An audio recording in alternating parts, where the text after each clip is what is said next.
Hello बच्चों, क्या हालचाल, कैसे हैं आप सभी लोग। मुझे पूरी उम्मीद है आप एकदम शानदार, जिंदाबाद और जबरदस्त होंगे। तो चलिए बच्चों, आज आपके सामने नया लेक्चर, द्रव्य की द्वैत प्रकृति, मतलब डुअल नेचर ऑफ मैटर। ठीक है, इसे अपन कण की द्वैत प्रकृति भी कहते हैं। तो चलिए स्टार्ट करेंगे अपन। तो आज के लेक्चर में बेसिकली अपन प्रकाश विद्युत प्रभाव भी पढ़ेंगे और उसके साथ साथ कण की द्वैत प्रकृति भी पढ़ेंगे। दोनों टॉपिक कवर कर लेंगे, प्रकाश विद्युत प्रभाव जिसे फोटो इलेक्ट्रिक इफेक्ट बोलते हैं दुष्ट अंग्रेजों की भाषा में, और कण की द्वैत प्रकृति। तो चलिए स्टार्ट कर देते हैं बच्चों अपन। तो देखो, मैंने आपको पहले ही बताया कि प्रकाश के बारे में बड़े झगड़े चलते रहे। न्यूटन साहब ने कहा प्रकाश कण है, हाइगन साहब ने कहा प्रकाश तरंग है। ठीक है, फिर एक्सपेरिमेंटली प्रूफ किया गया मैक्सवेल साहब के द्वारा कि ये तरंग ही है। कौन? जो प्रकाश है वो तरंग की भांति व्यवहार करता है। फिर आइंस्टीन साहब ने क्या किया, व्याख्या की किसके, प्रकाश के कण व्यवहार की, कि प्रकाश कण से मिलके बना हुआ है। ठीक है, तो जो प्रकाश विद्युत प्रभाव है, फोटो इलेक्ट्रिक इफेक्ट है, ये प्रकाश के कण होने की पुष्टि करता है। मतलब ये बताता है कि प्रकाश एक कण की भांति भी व्यवहार करता है, क्योंकि तरंग की भांति व्यवहार करना पहले सिद्ध हो चुका था। ठीक है, फिर आइंस्टीन साहब ने इसको सिद्ध किया कि ये कण की भांति व्यवहार करता है। तो चलिए स्टार्ट करते हैं। छोटे मोटे पॉइंट्स हैं, इनको अपन पढ़ लेते हैं, फिर अपन चलेंगे एक्सपेरिमेंटल सेटअप पर और इससे संबंधित अपन प्रश्नों को सलटाएंगे। ठीक है, प्रकाश के फोटोन सिद्धांत के अनुसार प्रकाश कणों अर्थात फोटोन, ठीक है, प्रकाश जिन कणों से मिलकर बना होता है उनको क्या कहते हैं, फोटोन से मिलकर बना होता है। प्रत्येक कण में एक निश्चित मात्रा में ऊर्जा होती है। प्रत्येक कण, प्रकाश किससे मिलके बना हुआ है, कण से मिलके बना हुआ है। ठीक है, और इस कण के पास एक निश्चित मात्रा में ऊर्जा होती है। यह ऊर्जा E बराबर H इंटू न्यू लिखा है, E बराबर H इंटू न्यू, मैं यहां लिख देता हूं। इसके पास जो ऊर्जा होती है E बराबर H इंटू न्यू होती है, और हम इसको H इंटू एफ लिखते हैं। ठीक है, जहां न्यू या एफ आवृत्ति है, फ्रीक्वेंसी। कई जगह न्यू लिखा होता है, कई जगह एफ लिखा होता है, अपन एफ लिखा करेंगे, से दी जाती है। जहां H प्लांक नियतांक है और न्यू आवृत्ति है। ठीक है, जब किसी धातु के पृष्ठ पर फोटोन आपतित होते हैं तो वे इलेक्ट्रॉन से टक्कर करते हैं, और इसमें कुछ टक्करों में एक फोटोन को किसी एक इलेक्ट्रॉन द्वारा अवशोषित कर लिया जाता है, अतः इलेक्ट्रॉन को H न्यू ऊर्जा प्राप्त हो जाती है। ठीक है, क्या हुआ बच्चा, फोटोन आया धातु की सतह पर, धातु की सतह के अंदर कौन होते हैं, इलेक्ट्रॉन होते हैं। तो कोई फोटोन जो इलेक्ट्रॉन द्वारा अवशोषित हो जाएगा उसको H न्यू ऊर्जा मिल जाएगी, उसको H न्यू ऊर्जा मिल जाएगी। और यदि यह ऊर्जा इलेक्ट्रॉन की बंधन ऊर्जा से अधिक है तो इलेक्ट्रॉन धातु के पृष्ठ से बाहर आ जाते हैं। इलेक्ट्रॉन को दी गई अतिरिक्त ऊर्जा इसकी गतिज ऊर्जा बन जाती है। इलेक्ट्रॉन को दी गई अतिरिक्त ऊर्जा क्या बन जाती है बच्चा, इसकी गतिज ऊर्जा बन जाती है। देखो बच्चा, होता क्या समझिए, है ना, लिखा हुआ तो अपन पढ़ ही लेते हैं। धातु के अंदर क्या होते हैं बच्चा, इलेक्ट्रॉन होते हैं। क्या होते हैं, इलेक्ट्रॉन। ठीक है, अब यहां पर फोटोन आपतित हुए, कौन आए बच्चा, फोटोन्स आए हैं। ठीक है, इधर को कौन आ रहा है बच्चा, फोटोन आपतित हो रहे हैं। इनके पास ऊर्जा अपन H इंटू एफ लिखा करेंगे, जहां एफ आवृत्ति है। अब मान लीजिए यहां से कोई फोटोन आया और ये वाला फोटोन मान लीजिए इस इलेक्ट्रॉन को मिल गया। ये वाला फोटोन इस इलेक्ट्रॉन को मिल गया, या हमने कहा इस इलेक्ट्रॉन ने ये जो फोटोन आया उसको अवशोषित कर लिया। तो अभी फोटोन की ऊर्जा किसको मिल गई है, फोटोन की ऊर्जा इलेक्ट्रॉन को मिल गई है H इंटू एफ। तो देखो अब क्या होगा, इस ऊर्जा में से वो कुछ ऊर्जा लगा देता है सतह से बाहर निकलने में, और बची हुई ऊर्जा इसके पास ही रहती है। तो हम ऊर्जा संरक्षण ऐसे लगा सकते हैं कि आपतित ऊर्जा E is equal two electron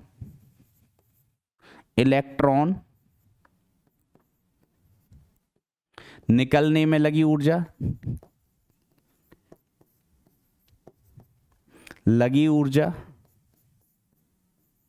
plus electron के पास बची ऊर्जा, और इलेक्ट्रॉन के पास जो ऊर्जा बचती है वो किसके रूप में बचती है, गतिज ऊर्जा के रूप में बचती है। ठीक है, प्लस इलेक्ट्रॉन के पास बची ऊर्जा। ठीक है, अब इसको अपन मैक्सिमम ऊर्जा कहते हैं। ऐसा क्यों कहते हैं, अभी अपन डिस्कस करेंगे। तो अभी तक कहानी क्या है, ऊर्जा प्राप्त हो जाती है और यह इलेक्ट्रॉन बंधन ऊर्जा से अधिक हो। समझ रहे हो ना, ये बंधन ऊर्जा कौन सी ऊर्जा हुई कि हम कहेंगे कि इलेक्ट्रॉन को निकालने में लगी ऊर्जा, क्योंकि इलेक्ट्रॉन अपने नाभिक से बंधे हुए होते हैं, नाभिक से बंधे हुए होते हैं, इनको बाहर निकालने में हमें ऊर्जा देनी पड़ती है, बाहर निकालने में ऊर्जा देनी पड़ती है। तो हम इसको समीकरण को इस प्रकार से लिखें कि आपतित ऊर्जा या फोटोन द्वारा इलेक्ट्रॉन को मिली ऊर्जा बराबर इलेक्ट्रॉन को बाहर निकलने में लगी ऊर्जा और बची हुई इलेक्ट्रॉन के पास गतिज ऊर्जा के रूप में होगी। तो ये कहानी होती है बच्चा कि फोटोन आए, फोटोन को इलेक्ट्रॉन ने अवशोषित किया, एब्जॉर्ब कर लिया, तो फोटोन की ऊर्जा मिल गई है इलेक्ट्रॉन को। ठीक है, अब उस ऊर्जा में से इलेक्ट्रॉन क्या करते हैं, कुछ ऊर्जा तो सतह से बाहर निकलने में लगा देते हैं, क्योंकि ये बंधे हुए होते हैं किससे, नाभिक से। और फिर कुछ ऊर्जा इन्होंने निकालने के लिए लगा दी और बची हुई ऊर्जा इनके पास होती है उछल कूद करने के लिए। उछल कूद का मतलब हुआ गतिज ऊर्जा के रूप में, बरोबर। अच्छा, अब एक चीज आप बताइए कि अगर इलेक्ट्रॉन के पास जो ऊर्जा आ रही है, इलेक्ट्रॉन को जो ऊर्जा मिली किससे, फोटोन से। इलेक्ट्रॉन को ऊर्जा किससे मिली, फोटोन से। वो ऊर्जा कम है बंधन ऊर्जा से।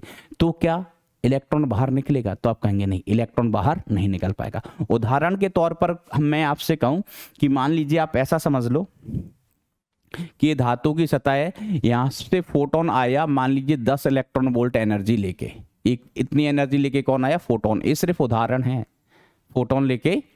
फोटोन आया 10 इलेक्ट्रॉन वोल्ट की एनर्जी लेके। ठीक है, यहाँ पर बहुत सारे फोटोन आ रहे हैं, सभी की ऊर्जा कितनी है, 10 इलेक्ट्रॉन वोल्ट।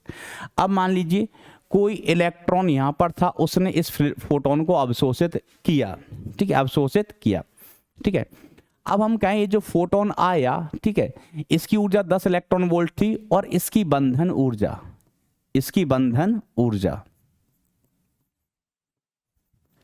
मान लीजिए कितना है, 12 इलेक्ट्रॉन वोल्ट है।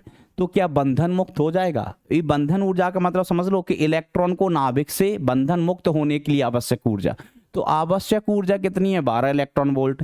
लेके आ रहा है फोटोन कितना, 10 इलेक्ट्रॉन वोल्ट। तो बताओ इलेक्ट्रॉन सतह से बाहर आएगा क्या? हम कहेंगे इलेक्ट्रॉन सतह से बाहर ही नहीं आएगा। उछल कूद करना तो छोड़ो, इलेक्ट्रॉन सतह से बाहर ही नहीं आ पाएगा। तो इलेक्ट्रॉन सतह से बाहर कब आएगा? जब फोटोन की ऊर्जा 12 इलेक्ट्रॉन वोल्ट या उससे ज्यादा। इलेक्ट्रॉन सतह से बाहर कब आएंगे? जब हम कहेंगे कि जो फोटोन आ रहे हैं उनकी ऊर्जा 12 इलेक्ट्रॉन वोल्ट से अधिक है। तो ठीक है बच्चों, चलिए अपन थोड़ा सा और पढ़ते हैं, फिर अपन डिस्कस करेंगे। अब देखो, प्रकाश विद्युत प्रवाह की प्रायोगिक व्याख्या में मैं पढ़ देता हूँ। ये कहानी आपको यहाँ समझ में नहीं आएगी क्या बना है, ये मैं आपको बना के बताएगा। लेकिन पहले पढ़ लेते हैं। जब v की जगह आवृत्ति अपन f लिखेंगे। जब f आवृत्ति तथा I तीव्रता का प्रकाश कैथोड पर आपतित होता है तो इससे इलेक्ट्रॉन का उत्सर्जन होता है, इलेक्ट्रॉन एनोड पर पहुंचते हैं, जिससे परिपथ में धारा प्रवाहित होती है। इस धारा को प्रकाश विद्युत धारा कहते हैं। इस प्रयोग के द्वारा प्रकाश विद्युत धारा की विभिन्न कारकों जैसे तीव्रता, आवृत्ति तथा एनोड व कैथोड के मध्य विभवांतर पर निर्भरता का अध्ययन कर सकते हैं। अब देखो, इसमें जो लिखा है मैंने एक बार पढ़ दिया, अब आप इसको समझ लो, मैं समझाता हूं अपने तरीके से, अपन समझते हैं। तो देखो, मान लीजिए यहाँ पर एक प्लेट थी, मान क्या लीजिए प्लेट है, ठीक है, प्लेट है भाई, प्लेट है, अभी भी मौजूद है। यहाँ पर अपने पास एक प्लेट है, प्लेट में पोहे नहीं है, लेकिन यहाँ पर एक प्लेट है बच्चा, इस प्रकार से, ठीक है, धातु की प्लेट है। अब अपन क्या करते हैं, इस प्लेट पर फोटोन आपतित कराते हैं। अरे भैया, इस प्लेट पर अपन ने क्या किए, फोटोन आपतित करवाए ऐसे। यहां से ये कौन आ रहे हैं बच्चा, यहां से फोटोन्स आ रहे हैं, फोटोन आ रहे हैं, जिनकी ऊर्जा कितनी है, E बराबर H इंटू एफ है, ठीक है। और HF, ये जो ऊर्जा का मान है, ये ज्यादा है किससे, बंधन ऊर्जा से, बंधन ऊर्जा किसकी, इलेक्ट्रॉन की बंधन ऊर्जा से।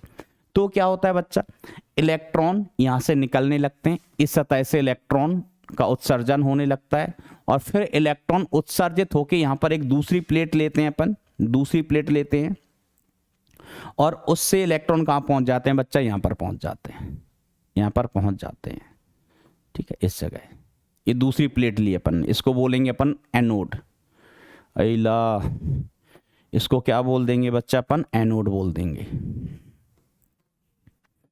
यहां से इलेक्ट्रॉन चल के इधर पहुंचे, इलेक्ट्रॉन चल के इधर पहुंचे, क्योंकि इलेक्ट्रॉन के पास गतिज ऊर्जा होती है, गतिज ऊर्जा होती है, ठीक है। बरोबर, मेन चीज यही है कि यहां पर क्या है, फोटॉन्स आए, यहां फोटोन आ रहे हैं बच्चा, फोटोन, और उससे क्या निकले बच्चा, इस प्लेट से इलेक्ट्रॉन निकले। अब ये इलेक्ट्रॉन इस प्लेट तक पहुंचेंगे, इसको हम बोल रहे हैं एनोड, इसको अपन बोल रहे हैं कैथोड पहुंच बोल रहे हैं। और फिर यहां पर अपन परिपथ लगा देते हैं जिसमें धारा बहती है। क्या बहती है बच्चा, धारा बहती है, ठीक है। फिर अपन विभिन्न चीजों का अध्ययन करते हैं, जो अध्ययन अपन थोड़ी देर में अभी करेंगे। इलेक्ट्रॉन निकल के यहां से पहुंचते हैं, ठीक है। थोड़ा सा और डिस्कशन कर लेते हैं, फिर अपन प्रॉपर इस एक्सपेरिमेंट में आएंगे, ठीक है, क्योंकि एक दो टर्म और जानना जरूरी है। देखिए, आइंस्टीन द्वारा प्रकाश विद्युत प्रभाव की व्याख्या, तो सुनिए समझिए बच्चा, कि आइंस्टीन ने प्रकाश विद्युत प्रभाव की व्याख्या फोटोन व इलेक्ट्रॉन के मध्य अन्योन्य क्रिया के आधार पर की। इलेक्ट्रॉन तथा फोटोन के मध्य टक्कर के कारण ऊर्जा का स्थानांतरण होता है। फोटोन आता है, इलेक्ट्रॉन से टकराता है और इलेक्ट्रॉन उस फोटोन को खा जाता है, अवशोषित कर लेता है पूरा का पूरा, ठीक है, स्थानांतरण होता है, ठीक है। लक्ष्य पदार्थ के अंदर इलेक्ट्रॉन विद्युत बल द्वारा बंधे रहते हैं, ठीक है। अब लक्ष्य पदार्थ देखना किसको क्या बोल रहे हैं, इसको अपन बोलते हैं लक्ष्य पदार्थ। मैं दूसरे कलर से लिखता हूं, ये आपको दिखाई नहीं देगा। इसको बोलते हैं लक्ष्य पदार्थ, जिससे इलेक्ट्रॉन आके टकरा रहे हैं, ये हमारा लक्ष्य पदार्थ है, ठीक है। अपन डिस्कस करते चलेंगे सारी चीजें, ठीक है।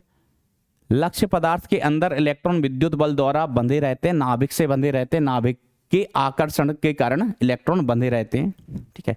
इस बंधन को तोड़कर बाहर निकलने के लिए इलेक्ट्रॉन को एक निश्चित न्यूनतम ऊर्जा की आवश्यकता होती है। देखो, जो बंधन है ना नाभिक से इलेक्ट्रॉन का, वो तोड़ना पड़ेगा, तभी तो इलेक्ट्रॉन बाहर आएगा। वो बंधन तोड़े बिना इलेक्ट्रॉन बाहर नहीं आ सकता। जैसे मैंने कहा था कि 10 इलेक्ट्रॉन वोल्ट का फोटोन आ रहा है और बंधन ऊर्जा कितनी है, 12 इलेक्ट्रॉन वोल्ट। क्या इलेक्ट्रॉन बाहर आ जाएगा? नहीं आ पाएगा, क्योंकि बंधन ऊर्जा ज्यादा है, बंधन तगड़े हैं, बंधन ऊर्जा ज्यादा है, और आपतित फोटोन है वो बेचारा मरियल सा है, उसके पास कम ऊर्जा है, तो बंधन नहीं टूट पाएगा। तो इलेक्ट्रॉन को बाहर निकालने के लिए निश्चित ऊर्जा की आवश्यकता होती है। इस न्यूनतम ऊर्जा को यह न्यूनतम ऊर्जा लक्ष्य पदार्थ का अभिलाक्षणिक गुण होती है। मतलब जो न्यूनतम बंधन ऊर्जा है, इलेक्ट्रॉन को बाहर निकालने के लिए जो हमें न्यूनतम ऊर्जा देनी पड़ती है, ठीक है, उस ऊर्जा, वो जो ऊर्जा होती है वो पदार्थ का अभिलाक्षणिक गुण होती है। मतलब किस पर निर्भर करती है? पदार्थ पर निर्भर करती है। इसे कार्यफलन कहते हैं। इस ऊर्जा को क्या कहते हैं बच्चा? कार्यफलन कहते हैं। जब ऊर्जा का एक फोटोन, जब उपयुक्त ऊर्जा का, इसकी जगह क्या लिखना बच्चा? उपयुक्त ऊर्जा का मतलब समझ गए कि ऐसा फोटोन जिसके पास ऊर्जा बंधन ऊर्जा से अधिक हो। जब उपयुक्त ऊर्जा का एक फोटोन इलेक्ट्रॉन से टकराकर अपनी ऊर्जा इलेक्ट्रॉन को स्थानांतरित कर देता है, तथा यदि यह ऊर्जा कार्यफलन से अधिक है, यह ऊर्जा किससे अधिक है? कार्यफलन से अधिक है, तो इलेक्ट्रॉन सतह के बाहर आ जाता है या आ सकता है। तो इलेक्ट्रॉन क्या करता है बच्चा? सतह के बाहर आ जाता है। तो वही चर्चा जो अपन ने लास्ट पेज पर की, वही चर्चा को हमने यहाँ पर रिपीट ही किया एक तरीके से। बस एक चीज और है कि इलेक्ट्रॉन को बाहर निकालने के लिए जो न्यूनतम बंधन ऊर्जा है, न्यूनतम बंधन ऊर्जा, ठीक है, इसको अपन क्या कह देते हैं बच्चा? कार्यफलन कह देते हैं बच्चा, ठीक है। तो अब देखो बच्चा, अपन इस समीकरण को प्रॉपर समझ लेते हैं। जो ऊर्जा संरक्षण का समीकरण है उसको बड़े आराम से, बड़े इत्मीनान से, प्रॉपरली। हमने कहा ये अपनी धातु की कोई सतह है। ये क्या है बच्चा? धातु की कोई सतह है।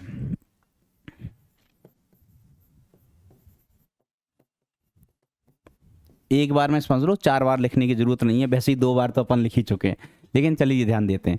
हमने कहा यहां पर इलेक्ट्रॉन है, यहां पर क्या है बच्चा? इलेक्ट्रॉन है, ठीक है। अब यहां से कौन आ रहे हैं बच्चा? फोटोन आ रहे हैं। यहां से कौन आ रहे हैं? फोटोन आ रहे हैं। और फोटोन की जो ऊर्जा है वो E × HF के बराबर है। और जो E इंटू HF ऊर्जा है या हम कहें फोटोन की ऊर्जा है, इस ऊर्जा का मान ज्यादा है कार्यफलन से या बंधन ऊर्जा से। अब मैं बंधन ऊर्जा शब्द का उपयोग नहीं करूंगा, कार्यफलन शब्द का उपयोग करेंगे। कार्यफलन क्या है? किसी धातु के पृष्ठ से इलेक्ट्रॉन उत्सर्जित करने के लिए आवश्यक न्यूनतम ऊर्जा। ठीक है, यहां पर जो अपन कार्यफलन लिखे थे बच्चा, इसी को अपन क्या कह देते हैं? फाई से प्रदर्शित कर देते हैं। ठीक है, तो अब यहां से मान लीजिए इलेक्ट्रॉन इन फोटोन को अवशोषित कर लेंगे। मान लीजिए ये वाले फोटोन को इसने अवशोषित कर लिया और इस इलेक्ट्रॉन ने इसको अवशोषित कर लिया। ठीक है, तो जो ऊर्जा आई है E, आपतित ऊर्जा E, इसमें से कुछ ऊर्जा तो लग जाएगी इलेक्ट्रॉन को बाहर निकालने में कार्यफलन में। ठीक है, अब बची हुई ऊर्जा इलेक्ट्रॉन के पास होगी उसके गतिज ऊर्जा के रूप में, उसकी गतिज ऊर्जा के रूप में। ठीक है, लेकिन यहां पर इसको मैं गतिज ऊर्जा को ऐसे लिखूंगा KE मैक्सिमम, ऊर्जा संरक्षण के लिए। अब देखो इसको ऐसे समझना कि माना E बराबर अपन ने लिया है, कितना ले लेते हैं E, चलिए 11 इलेक्ट्रॉन वोल्ट ले लेते हैं। E का मान कितना ले लिया बच्चा? 11 इलेक्ट्रॉन वोल्ट। मतलब 11 इलेक्ट्रॉन वोल्ट ऊर्जा का फोटोन आया, 11 इलेक्ट्रॉन वोल्ट ऊर्जा का फोटोन आया। और कार्यफलन अपना कितना है? मान लीजिए 4 इलेक्ट्रॉन वोल्ट। कितना है बच्चा? 4 इलेक्ट्रॉन वोल्ट का कार्यफलन है। मतलब 11 में से 4 इलेक्ट्रॉन वोल्ट किस में लग गया? इलेक्ट्रॉन को निकालने में। कार्यफलन हो गया 4 इलेक्ट्रॉन वोल्ट, इलेक्ट्रॉन को निकालने में लग गया। अब बची ऊर्जा कितनी है? बची ऊर्जा तो बची ऊर्जा कितना है? 11 इलेक्ट्रॉन वोल्ट। ठीक है, तो अपन को क्या लगता है, यह आइडियली क्या होना चाहिए कि जितने भी इलेक्ट्रॉन सतह पर आएंगे, इलेक्ट्रॉन यहां से निकल के सतह पर आएंगे। इलेक्ट्रॉन कहाँ आएंगे? बरखुरदार इलेक्ट्रॉन सतह पर आएंगे, यहां पर इलेक्ट्रॉन बाहर निकल के आएंगे। तो हमें ऐसा लगता है कि जो ये इलेक्ट्रॉन है इनके पास गतिज ऊर्जा 7 इलेक्ट्रॉन वोल्ट होना चाहिए सभी के पास। लेकिन ऐसा नहीं होता है। जो इलेक्ट्रॉन सतह के बाहर आ रहे हैं इनके पास 7 इलेक्ट्रॉन वोल्ट की ऊर्जा हो ऐसा जरूरी नहीं है। इनके पास अधिकतम ऊर्जा 7 इलेक्ट्रॉन वोल्ट हो सकती है, उससे ज्यादा नहीं हो सकती, क्योंकि आई कितनी थी? 11, 4 तो बाहर निकालने में लग गया, 4 कार्यफलन है, बंधन ऊर्जा में चली गई 4, बची 7, तो 7 से ज्यादा तो नहीं हो सकती। तो इलेक्ट्रॉन के पास जो गतिज ऊर्जा होती है वो 0 से लेकर 7 इलेक्ट्रॉन वोल्ट के बीच में होती है, 7 से ज्यादा नहीं। ठीक है, तो 0 से लेके 7 इलेक्ट्रॉन वोल्ट के बीच में गतिज ऊर्जा ऋणात्मक तो हो नहीं सकती। तो आप कहें कि सर जी ऐसा क्यों? 0 से लेके 7 के बीच में क्यों, सभी की साथ क्यों नहीं? तो हम कहेंगे कि जब ये इलेक्ट्रॉन बाहर निकलते हैं तो एक कोलिजन करते हैं, टक्कर करते हैं। ठीक है, तो अलग अलग टक्करों में, बाहर निकलते समय अलग अलग टक्करों में ये अपनी गतिज ऊर्जा की हानि कर देते हैं। होना तो सबके पास 7 चाहिए, इसके भी पास 7, इसके भी पास 7, इसके भी पास 7। जब ये चले थे तब इनके पास 7 ही थी। अब क्या होगा? कोई इलेक्ट्रॉन चलते चलते इससे टकरा गया, कोई इलेक्ट्रॉन चलते चलते किसी दूसरी चीज से टकरा गया, दूसरे इलेक्ट्रॉन से टकरा गया। तो जब ये टक्करें होती हैं तो टक्करों में ऊर्जा की हानि होती है। ठीक है, टक्करों में ऊर्जा की हानि होती है। ठीक है, तो ये 7 इलेक्ट्रॉन वोल्ट ऊर्जा में से कुछ ऊर्जा की हानि कर देते हैं। तो बची हुई जो ऊर्जा है वो गतिज ऊर्जा के रूप में हो सकती है, लेकिन ये गतिज ऊर्जा कैसी हो सकती है बच्चा? मैक्सिमम, अधिकतम ये गतिज ऊर्जा हो सकती है। अब कोई इलेक्ट्रॉन ऐसा था जो आंख बंद करके चल रहा था, उसको रास्ता ही नहीं मिल रहा था, आंख बंद किया, चलते इधर टकरा गया, चलते उधर टकरा गया, उधर टकरा गया, टकराते उसकी जिंदगी निकल गई। तो जब बाहर पहुंचेगा बहुत बार टकरा के, तो क्या ऐसा संभव है कि उसकी गतिज ऊर्जा कितनी हो? 0। तो हम कहेंगे बिल्कुल संभव है। ऐसा भी हो सकता है कि उसकी गतिज ऊर्जा कितनी हो? 0। अब मान लीजिए, अब जैसे हमने यहाँ 2 इलेक्ट्रॉन बनाए हैं, 4 फोटोन बनाए हैं, ऐसा नहीं होता। फोटोन बहुत सारे होते हैं, इलेक्ट्रॉन भी बहुत सारे निकलते हैं। तो ऐसा होता है कि किसी इलेक्ट्रॉन की गतिज ऊर्जा कितनी हो? 0.5 इलेक्ट्रॉन वोल्ट हो। बिल्कुल ऐसा हो सकता है कि वो टकराया तो हो लेकिन इससे कम। ये तो भयंकर टकराया है, पूरी गतिज ऊर्जा की हानि कर दी टक्करों में। ये भी टकराया है लेकिन इसके पास थोड़ी सी गतिज ऊर्जा बच गई। कोई इलेक्ट्रॉन बिल्कुल बच्चा ऐसा भी होगा कि जिसके पास गतिज ऊर्जा कितनी हो? जिसके पास गतिज ऊर्जा काइनेटिक एनर्जी 5.75 इलेक्ट्रॉन वोल्ट होगी। कोई इलेक्ट्रॉन ऐसे होगा जिसके पास गतिज ऊर्जा 6.5 इलेक्ट्रॉन वोल्ट भी होगी। कोई इलेक्ट्रॉन ऐसा भी होगा जिसके पास गतिज ऊर्जा 6.999 इलेक्ट्रॉन वोल्ट भी होगी। और कोई इलेक्ट्रॉन जिसका भाग्य अच्छा हो, वो निकला और किसी से नहीं टकराया, सीधे ऊपर आ गया। वो निकला और वो किसी से नहीं टकरा पाया, सीधे ऊपर आ गया। ठीक है, तो उसकी गतिज ऊर्जा की हानि ही नहीं होगी और उसके पास कुल गतिज ऊर्जा होगी वो कितनी हो जाएगी? 7 की 7 इलेक्ट्रॉन वोल्ट। ठीक है, और इस गतिज ऊर्जा को अपन क्या कहेंगे, मैक्सिमम गतिज ऊर्जा। इससे ज्यादा गतिज ऊर्जा का भैया इलेक्ट्रॉन बाहर नहीं आ सकता है। 7.5 का आएगा, अरे नहीं 7.5 का कैसे आ सकता है कि बची हुई ऊर्जा ही कितनी है, 7 इलेक्ट्रॉन वोल्ट है, तो ये अधिकतम गतिज ऊर्जा हो गई। ठीक है, तो ऊर्जा बैलेंस का मैं समीकरण लिखूंगा तो आपतित ऊर्जा E इज इक्वल टू कार्यफलन प्लस काइनेटिक एनर्जी मैक्सिमम, अधिकतम गतिज ऊर्जा। आप जोड़ के देख लो, 11 4 तो ये कितना, 7 अधिकतम गतिज ऊर्जा। अब किसी के पास 0 भी होगी, किसी के पास 2 इलेक्ट्रॉन वोल्ट भी होगी, किसी के पास 3 इलेक्ट्रॉन वोल्ट भी होगी, किसी के पास 3.5 भी होगी।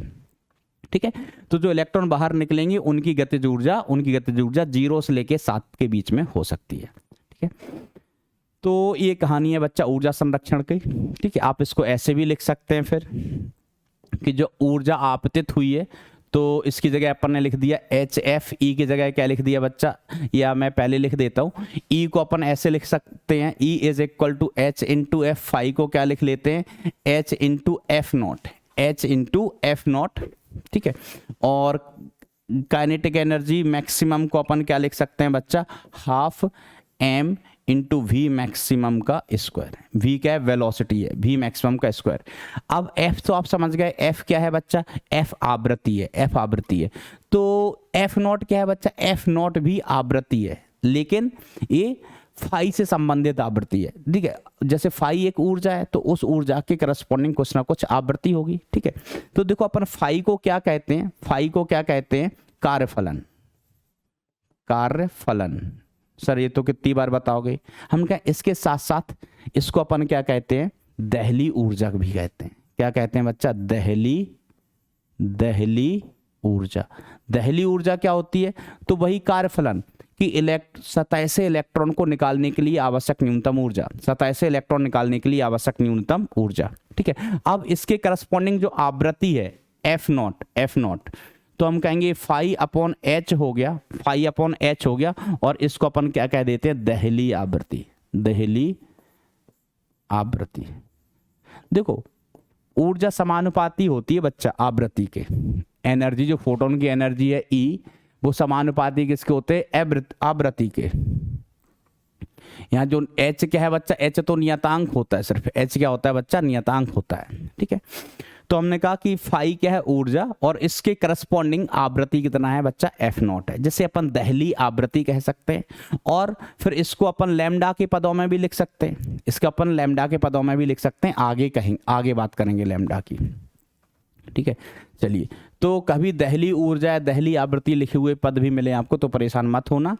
दहली ऊर्जा क्या है, न्यूनतम ऊर्जा जो आवश्यक है इलेक्ट्रॉन निकालने के लिए। दहली आवृत्ति क्या है, न्यूनतम आवृत्ति जो कि आवश्यक है इलेक्ट्रॉन को बाहर निकालने के लिए। वो एक ऊर्जा है और दूसरी आवृत्ति है बच्चा। तो अपनी कहानी ये तो हो गई बच्चा, अपन ने ये समझ लिया। अब अपन इसका प्रॉपर एक्सपेरिमेंटल सेटअप देख लेते हैं, आइए। तो 2 प्लेट लेते हैं, यहाँ पर अपनी एक प्लेट है और यहाँ पर अपनी दूसरी प्लेट है। अपन समझेंगे अब ध्यान से। दूसरी प्लेट है, एक प्लेट को अपन ने बोला कैथोड, दूसरे को बोला एनोड, दूसरे को क्या बोला, एनोड। ठीक है, और यहाँ पर अपन क्या करेंगे बच्चा, कुछ तो लोग कहेंगे, क्यों कहेंगे लोग, क्योंकि लोगों का काम ही कहना। यहाँ पर अपन परिपथ बना रहे हैं एक, यहाँ पर बैटरी सेट्री लगाएंगे जरूरत पड़ने पर।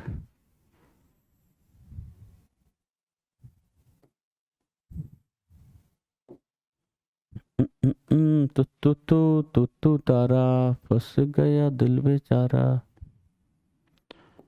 ऐसा। अरे भाई तुम यहीं रहो, तुम कहाँ चल दिए।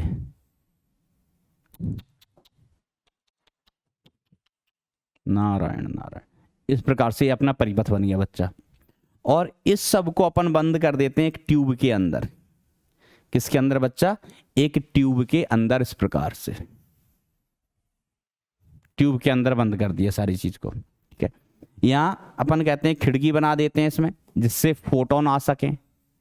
यहाँ अपन खिड़की बना देते हैं जिससे कौन आएंगे बच्चा, फोटोन आएंगे। फोटोन इधर आएंगे तो यहाँ से कौन निकलेगा, अरे भैया फोटोन आएंगे तो वो इलेक्ट्रॉन निकालेंगे, क्योंकि जो फोटोन आ रहे हैं इनकी एनर्जी ऑब्वियसली बच्चा ज़्यादा है और ज़्यादा होना चाहिए कार्यफलन से। अब ये इलेक्ट्रॉन यहाँ पर निकले हैं तो इनके पास, इलेक्ट्रॉन के पास गतिज ऊर्जा होगी तो ये चलना शुरू कर देंगे। इलेक्ट्रॉन चलना शुरू कर देंगे, इस तरफ चल रहे हैं मान लीजिए इलेक्ट्रॉन, ठीक है। अब इनके पास, इलेक्ट्रॉन के पास काइनेटिक एनर्जी होगी, काइनेटिक एनर्जी होगी कितनी, 0 से के मैक्स के बीच में, 0 से के मैक्स के बीच में। के मैक्स समझ गए, उदाहरण में 7 इलेक्ट्रॉन वोल्ट था, 0 भी हो सकती है, जो आंख बंद करके चल रहा हो, बहुत टकराया हो, ठीक है। अब अपन अभी यहाँ पर कोई बैटरी नहीं लगाए, परपथ बंद है, अभी अपन ने यहाँ पर कोई बैटरी नहीं लगाई है। मैं स्लाइड को कॉपी कर लेता हूँ क्योंकि हमें आगे भी इसकी जरूरत पड़ेगी, ठीक है। चलिए बच्चों, हमने यहाँ पर कोई बैटरी नहीं लगाई है अभी। तो देखो यहाँ से जो इलेक्ट्रॉन निकले हैं यहाँ पर पहुँच रहे होंगे, यहाँ से इलेक्ट्रॉन निकले हैं तो यहाँ पर पहुँच रहे होंगे, और इलेक्ट्रॉन इधर जा रहे होंगे। देखो इलेक्ट्रॉन कहाँ जा रहे होंगे भैया, इलेक्ट्रॉन यहाँ पर जा रहे होंगे, इलेक्ट्रॉन इधर चले गए, इलेक्ट्रॉन चलते चलते आए, इस प्लेट पर पहुंचे, इलेक्ट्रॉन इस प्लेट पर पहुंच गए चलते चलते, तो इलेक्ट्रॉन इसके अंदर यहाँ जा रहे होंगे। अगर इलेक्ट्रॉन यहाँ जा रहे हैं, इलेक्ट्रॉन यहाँ जा रहे हैं, तो बताओ धारा किस दिशा में होगी। तो आप कहेंगे सर जी धारा तो इलेक्ट्रॉन के चलने के विपरीत होती है। धारा क्या होती है, इलेक्ट्रॉन के चलने के विपरीत। तो हमने अभी बाहरी कोई विभवांतर नहीं लगाया हुआ, बाहर कोई बैटरी नहीं लगाई है, तब बताओ परिपथ में धारा है कि नहीं है। तो आप कहेंगे बिल्कुल धारा है। यहाँ से देखो, यहाँ से यहाँ तक तो परिपथ पूर्ण ही था। अब यहाँ से इलेक्ट्रॉन निकले, यहाँ से इलेक्ट्रॉन निकले और यहाँ तक पहुँच गए, इलेक्ट्रॉन यहाँ तक पहुँच गए बच्चा, इलेक्ट्रॉन यहाँ से निकल के यहाँ तक पहुँच गए, मतलब इलेक्ट्रॉन चल रहे हैं, परिपथ में धारा बह रही है। तो अपन एक महत्वपूर्ण ग्राफ होता है धारा और किसके मध्य, धारा और बाहरी विभवांतर के मध्य, है ना। इधर अपन अभी विभवांतर लगाएंगे, अभी मैंने लगाया नहीं है, उसकी चर्चा भी करेंगे। चलो इसको अपन क्या कह देते हैं, भी ही कह दे, विभवांतर लगाया है, ठीक है।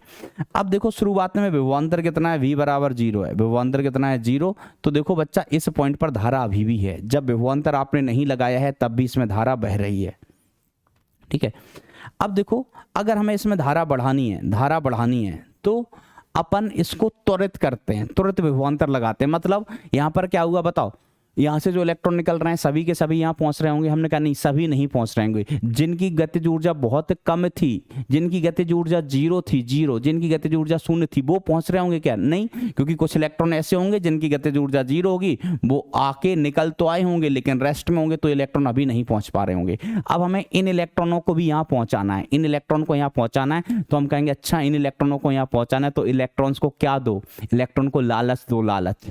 उनका इलेक्ट्रॉन को कैसे लालच देंगे, तो हम कहेंगे इलेक्ट्रॉन का लालच होता है धनावेश। क्या होता है बच्चा, धनावेश। इस प्लेट को आप धन सिरे पे कर दो। तो आप कहेंगे प्लेट को धन सिरे पे कैसे करें, हमने कहा यहाँ जाओ, ऊपर जो जगह खाली छोड़ी थी ना, यहाँ पर एक बैटरी लगा दो, इस प्रकार से एक बैटरी लगा दो कि यहाँ वाला सिरा ऋण का और इधर वाला सिरा धन का। तो ये वाला प्लेट धन विभव पर आ गया, ये वाला प्लेट किस पर आ गया, धन विभव पर। तो पहले जो इलेक्ट्रॉन यहाँ नहीं पहुंच पा रहे थे, अब उनको भी मन में लालच आएगा कि चलो थोड़ा बहुत चल लेते हैं, यहाँ धनावेश है, धनावेश के पास पहुंच गए, फिर अपनी जीवन में मजे ही मजे हैं। तो यहाँ से जो इलेक्ट्रॉन है वो पहले नहीं आ पा रहे थे जब यहाँ पर कोई विभवांतर नहीं था, वो इस धन आवेश से लालच खाकर मतलब इस धन आवेश को देखकर वो इधर आने लगेंगे, ठीक है। अब अपन जैसे जैसे वोल्टेज को बढ़ाते जाते हैं तो एक समय ऐसा आता है कि यहाँ से जितने भी इलेक्ट्रॉन निकल रहे थे सब यहाँ पर पहुंच लग गए, ठीक है। तो देखो वोल्टेज को अपन बढ़ा रहे हैं, लेकिन किसमें, धन में, ठीक है। यहाँ पर वोल्टेज 0 था, ठीक है। अपन ने वोल्टेज को धन में थोड़ा थोड़ा बढ़ाया, इधर बढ़ाएंगे वोल्टेज को तो किस में बढ़ेगा, धन में। तो उनका धारा भी धीमे धीमे बढ़ी।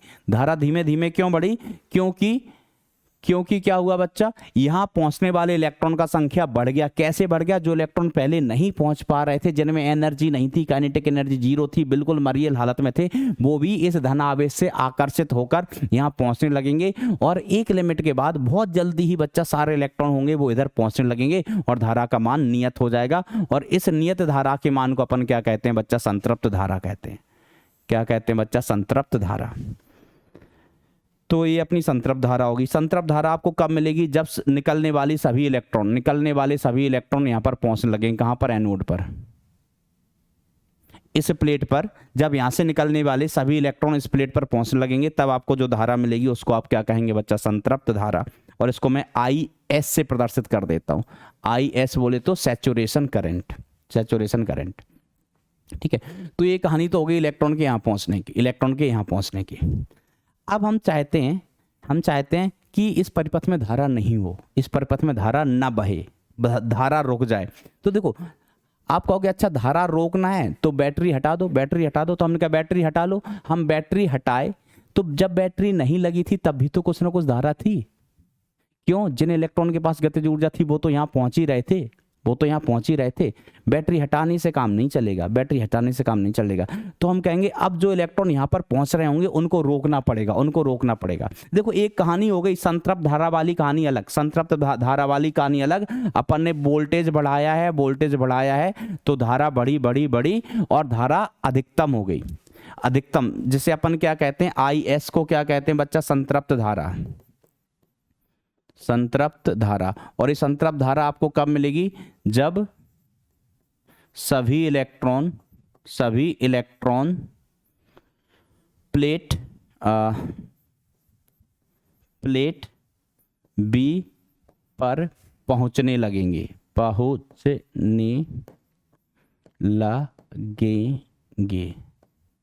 प्लेट बी क्या है? चलो हमका नाम बदल दो, बी अच्छा नहीं लग रहा है, लो हमने इसको बोल दिया प्लेट बाय। प्लेट बाई पर पहुंच लगेंगे। ये वाली प्लेट अपनी बाई है, ये वाली प्लेट अपनी एक्स है, ठीक है। तो संतृप्त धारा आ गई, धारा अधिकतम हो गई। अब देखो बच्चा हम आगे चलते हैं। तो अभी धारा तो अपन को मिल रही थी, ग्राफ ऐसा था बच्चा, इधर अपन ने धारा लिया और यहां पर अपन ने वोल्टेज लिया था, और जब वोल्टेज लगाया नहीं है तब भी धारा थी, तब भी धारा थी। अब हमें धारा कम करनी है, यहाँ पर जो इलेक्ट्रॉन पहुंच रहे हैं उनको अपन को रोकना है। तो इस केस के लिए अपन क्या करें, यहाँ पर बैटरी लगाएं, लेकिन उल्टी बैटरी लगाएं। देखो यहाँ इलेक्ट्रॉन पहुंच रहे हैं, हमें चाहिए कि यहाँ पर कोई इलेक्ट्रॉन नहीं आए। तो यहाँ इलेक्ट्रॉन के लिए कोई लट्ठे लेके खड़ा हो जाए बच्चा, कोई डंडा लेके खड़ा हो जाए कि इलेक्ट्रॉन यहाँ आ मत जाना, आ मत जाना। तो इलेक्ट्रॉन किससे डरता है? इलेक्ट्रॉन ऋण आवेश से, और ऋण आवेश से ही डरता है। किसे डरता है? ऋण आवेश से, ऋण विभव से डरता है। तो अगर मैं यहाँ पर इस दर माइनस वाला टर्मिनल लगा दूं तो यहाँ पर माइनस, यहाँ पर माइनस, यहाँ पर माइनस, इस तरीके से हो गया। तो यहाँ पर जो इलेक्ट्रॉन आ रहे हैं तो वो इलेक्ट्रॉन इससे प्रतिकर्षित होंगे, किससे? इस प्लेट से प्रतिकर्षित होंगे। और हम कहेंगे इस ऋण आवेश के कारण, ये हम कहें ऋण प्लेट के कारण, आवेश कहना उचित नहीं है, ऋण प्लेट के कारण इधर धक्का लगेगा, इनको इधर की तरफ धक्का लगेगा। ये ऋण प्लेट इनके यहाँ आने का विरोध करेगी, ठीक है। अब इसमें से भी कुछ इलेक्ट्रॉन ढीठ होंगे, कुछ इलेक्ट्रॉन बाहुबली होंगे, जिनके पास ताकत ज़्यादा है, वो कहेंगे हम तो पहुंच जाएंगे उधर, हम तो पहुंच जाएंगे। मान लीजिए, समझना बच्चा, ध्यान समझना, हमने अभी ये बैटरी लगाई है कितना का, V बराबर 2 वोल्ट। ये समझने की बात है सिर्फ, V बराबर 2 वोल्ट की। तो समझना V बराबर 2 वोल्ट की बैटरी है। तो देखो मैं ऊर्जा के पदों में बात कर रहा हूँ, लेकिन ये समझने के लिए जरूरी है, ध्यान से सुनना कि हम कहेंगे ये 2 वोल्ट की बैटरी है तो इलेक्ट्रॉनों को प्रतिकर्षण देगी, इलेक्ट्रॉन को प्रतिकर्षित करेगी। कितने से? 2 इलेक्ट्रॉन वोल्ट से। कितने से प्रतिकर्षित करेगी? 2 इलेक्ट्रॉन वोल्ट से। 2 वोल्ट की बैटरी है तो इसके कारण हम कहें कि बताओ ऊर्जा कितनी आएगी इलेक्ट्रॉन के पास इस दिशा में, इधर प्रतिकर्षण मिलेगा कितने का? 2 इलेक्ट्रॉन वोल्ट का। तो हम कहेंगे जब ये 2 वोल्ट की बैटरी है, जबकि अपन ने एग्जाम्पल में E का मान कितना लिया था? 11 इलेक्ट्रॉन वोल्ट लिया था। फाई का मान कितना लिया था? 4 इलेक्ट्रॉन वोल्ट लिया था। ये एग्जाम्पल मात्र था बच्चा। तो हमने कहा यहाँ मैक्सिमम काइनेटिक एनर्जी कितनी? तो आप कहेंगे maximum kinetic energy 7 electron volt. तो हम कहेंगे जो 2 वोल्ट की बैटरी लगाई है वो कौन से इलेक्ट्रॉन को रोक पाएगी? वो उनको ही रोक पाएगी जिनकी ऊर्जा 2 इलेक्ट्रॉन वोल्ट या उससे कम है, उससे कम है। जिनकी ऊर्जा 2 इलेक्ट्रॉन वोल्ट से ज़्यादा है वो अभी भी यहाँ पहुँच जाएंगे। मान लीजिए जैसे यहाँ पर कोई इलेक्ट्रॉन निकला, उसके पास 5 इलेक्ट्रॉन वोल्ट भी गतिज ऊर्जा हो सकती है, 6 इलेक्ट्रॉन वोल्ट भी हो सकती है, 7 इलेक्ट्रॉन वोल्ट भी हो सकती है, लेकिन 7 से ज़्यादा नहीं। तो हमने कहा एक ऐसा इलेक्ट्रॉन जिसके पास गतिज ऊर्जा थी 5 इलेक्ट्रॉन वोल्ट, क्या उसको ये बैटरी रोक पाएगी? हम कहेंगे नहीं, अभी बैटरी नहीं रोक पाएगी इसको, ठीक है। बैटरी ने अभी रोक लिए होंगे, कुछ इलेक्ट्रॉन तो रोक लिए होंगे। कौन से इलेक्ट्रॉन रोक पाए होंगे? 2 वोल्ट की बैटरी है तो उन इलेक्ट्रॉन को रोक पाया होगा जिनकी ऊर्जा 2 इलेक्ट्रॉन वोल्ट से कम है बच्चा, कम है, उनको रोक लिया होगा।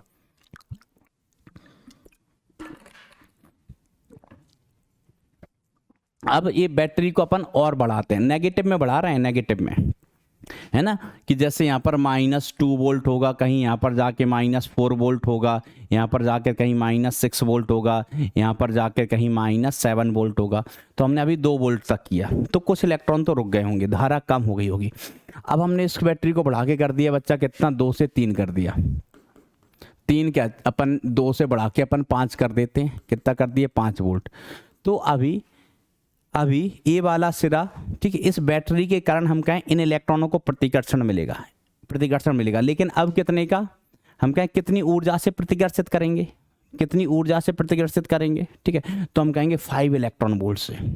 किससे बच्चा, 5 इलेक्ट्रॉन वोल्ट से। या हम सिर्फ वोल्ट की ही बात करें, प्रतिकर्षण में वोल्ट की ही बात करना उचित रहता है, तो हम वोल्ट की बात करें तो 5 वोल्ट से प्रतिकर्षित करेंगे। लेकिन समझने के लिए बच्चा समझो इलेक्ट्रॉन वोल्ट में, टेक्निकल चीज़ों में मत जाना, समझ लो कि हमने कहा बैटरी लगाई अपन ने 5 वोल्ट की, तो 5 वोल्ट की बैटरी यहाँ ऋण का सिरा है, इलेक्ट्रॉन को मिलेगा प्रतिकर्षण।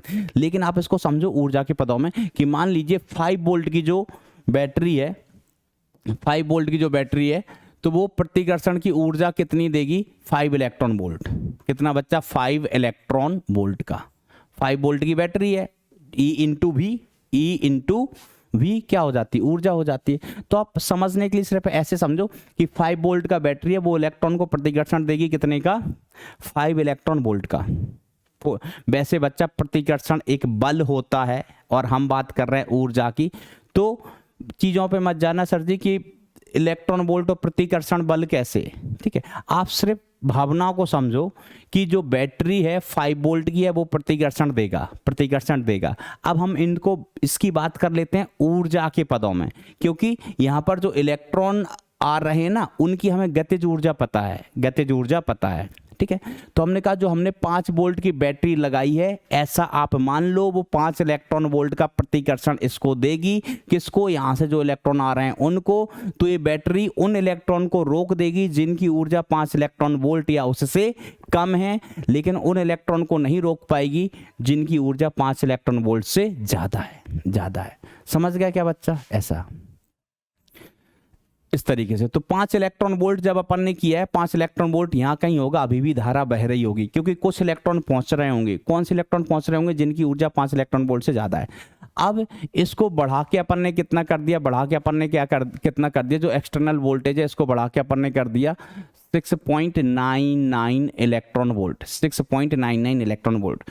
तो अब बताओ क्या यहाँ पर कोई इलेक्ट्रॉन पहुंच रहे होंगे, तो हम कहेंगे यस, अभी भी वो इलेक्ट्रॉन यहाँ पहुंच रहे होंगे जिनकी ऊर्जा कितनी है, 7 इलेक्ट्रॉन वोल्ट है। क्योंकि जो प्रतिकर्षण आप दे रहे हो बच्चा, वो कितने का दे रहे हो, 6.99 इलेक्ट्रॉन वोल्ट का। 6.99 इलेक्ट्रॉन वोल्ट का प्रतिकर्षण आप दे रहे हो, तो 6.99 या उससे कम वाले इलेक्ट्रॉन रुक जाएंगे। लेकिन इलेक्ट्रॉन ऐसे भी होंगे जिनके पास गतिज ऊर्जा मैक्सिमम हो, 7 इलेक्ट्रॉन वोल्ट हो, वो अभी भी यहाँ पर पहुँच रहे होंगे, लेकिन कम हो गए होंगे। ऐसे तो बहुत कम इलेक्ट्रॉन होंगे जिनकी ऊर्जा कितनी होगी, 7 इलेक्ट्रॉन वोल्ट होगी, ठीक है। तो देखो धीमे धीमे जैसे आप बैटरी का पोटेंशियल बढ़ा रहे हो नेगेटिव में, तो यहाँ पर पहुँचने वाले इलेक्ट्रॉन की संख्या कम हो रही है। अब जब आप क्या करोगे बच्चा, यहाँ पर जो बैटरी लगा दोगे, इसको अपन कह देते हैं V0 बराबर 7 इलेक्ट्रॉन वोल्ट। तो जब आपने 7 इलेक्ट्रॉन वोल्ट की बैटरी लगा दी, तो अब कोई भी इलेक्ट्रॉन नहीं पहुँचेगा, क्योंकि सबसे ज़्यादा ऊर्जा का इलेक्ट्रॉन कितने का था, 7 इलेक्ट्रॉन वोल्ट का। आपने उतने का ही प्रतिकर्षण दे दिया, तो 7 इलेक्ट्रॉन वोल्ट। सबसे बाहुबली इलेक्ट्रॉन को भी आपने रोक दिया, तो अब यहाँ पर कोई इलेक्ट्रॉन नहीं पहुंच रहा होगा भैया।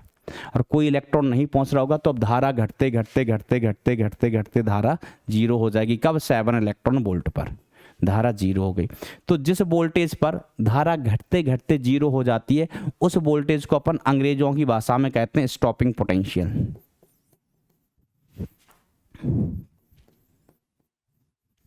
और अपनी प्यारी हिंदी भाषा में क्या कहते हैं बच्चा, इसको निरोधी विभव। निरोधी विभव इसलिए नाम दिया गया क्योंकि इसने क्या किया, इस विभव पर यहाँ इलेक्ट्रॉन पहुंचना बंद हो गए हैं बच्चा, और सर्किट में धारा कितनी हो गई बच्चा, 0 हो गई। सर्किट में धारा कितनी, 0 हो गई। तो निरोधी विभव देखा कितना आया, 7 वोल्ट है ना। वोल्टेज आपने लगाया होगा 7 वोल्ट का, तो हम कहेंगे जो प्रतिकर्षण की ऊर्जा मिली है वो 7 इलेक्ट्रॉन वोल्ट मिली है। कितनी मिली है बच्चा, 7 इलेक्ट्रॉन वोल्ट मिली है बच्चा। तो जब 7 इलेक्ट्रॉन वोल्ट ऊर्जा होगी तब जाके रुके। तो अगर हमें निरोधी विभव ज्ञात करना है, तो निरोधी विभव कैसे ज्ञात करोगे, बहुत सबसे इंपॉर्टेंट फॉर्मूला लिख रहा हूं मैं, सबसे इंपॉर्टेंट फॉर्मूला। तो हम कहेंगे जो गतिज ऊर्जा कितनी थी, काइनेटिक एनर्जी मैक्सिमम, उसको भी रोक दें तो E into V naught, E into V naught. जैसे इस उदाहरण में बताओ अधिकतम गतिज ऊर्जा कितनी थी, 7 इलेक्ट्रॉन वोल्ट, 7 इलेक्ट्रॉन वोल्ट है ना। हमने कहा सभी इलेक्ट्रॉन कब रोके, तो आपने कहा जब आपने 7 वोल्ट लगाया है, 7 वोल्ट लगाया है, या हम कहें उसके 7 वोल्ट के करस्पॉन्डिंग जो ऊर्जा है वो 7 इलेक्ट्रॉन वोल्ट हो गई। अरे भाई इलेक्ट्रॉन पर आवेश कितना, ई 7 वोल्ट है, तो ऊर्जा कितनी हो गई, 7 इलेक्ट्रॉन वोल्ट, क्योंकि ऊर्जा यू बराबर क्या होता है, क्यू इंटू वी होता है ना बच्चा, क्यू इंटू वी। ठीक है, तो जो मैक्सिमम काइनेटिक एनर्जी है वो किसके बराबर हो गई, किसके बराबर हो गई, ई इंटू वी नॉट, जहां वी नॉट ही क्या है बच्चा, स्टॉपिंग पोटेंशियल, वी नॉट क्या है, स्टॉपिंग पोटेंशियल। और अपने एग्जाम्पल में वो कितना था, 7, वहां से सोचो तो समझना आसान होगा कि आपने कितना वोल्टेज लगाया यहाँ पर सभी इलेक्ट्रॉन को रोकने के लिए। तो हमने कहा जब हमने 7 वोल्ट लगाए, कितना, 7 वोल्ट लगाए, तो प्रतिकर्षण ऊर्जा कितनी मिली, 7 इलेक्ट्रॉन वोल्ट, 7 इलेक्ट्रॉन वोल्ट। ठीक है, और वो बराबर है किसके, मैक्सिमम काइनेटिक एनर्जी के। तो 7 जब आपने यहाँ पर वोल्ट लगाया तो उसने उस इलेक्ट्रॉन को भी रोक लिया जिसके पास अधिकतम गतिज ऊर्जा थी, अधिकतम गतिज ऊर्जा थी। ठीक है, उसको भी रोक लिया, तो अब धारा यहाँ बढ़ेगी नहीं, इसको और नेगेटिव कर दो, कोई दिक्कत ही नहीं है, कोई मतलब ही नहीं है, धारा बहना तो बंद हो चुकी है। तो मैक्सिमम काइनेटिक एनर्जी किसके बराबर होना चाहिए, ई इंटू वी नॉट के बराबर। ये हम कहें जो वी नॉट है, निरोधी विभव है, वो किसके बराबर हुआ, के ई मैक्स अपॉन ई के ई मैक्स अपॉन ई के बराबर हो गया। ठीक है, तो ये ग्राफ ऐसा बन गया यहाँ पर। अगर अपन दोनों ग्राफ को कंबाइन कर दें, प्लस वाले को भी माइनस वाले को, तो ग्राफ कैसा बनेगा बच्चा, देखो कुछ तो लोग कहेंगे कितना पतला ग्राफ बन रहा है, तार बिजली से भी पतला।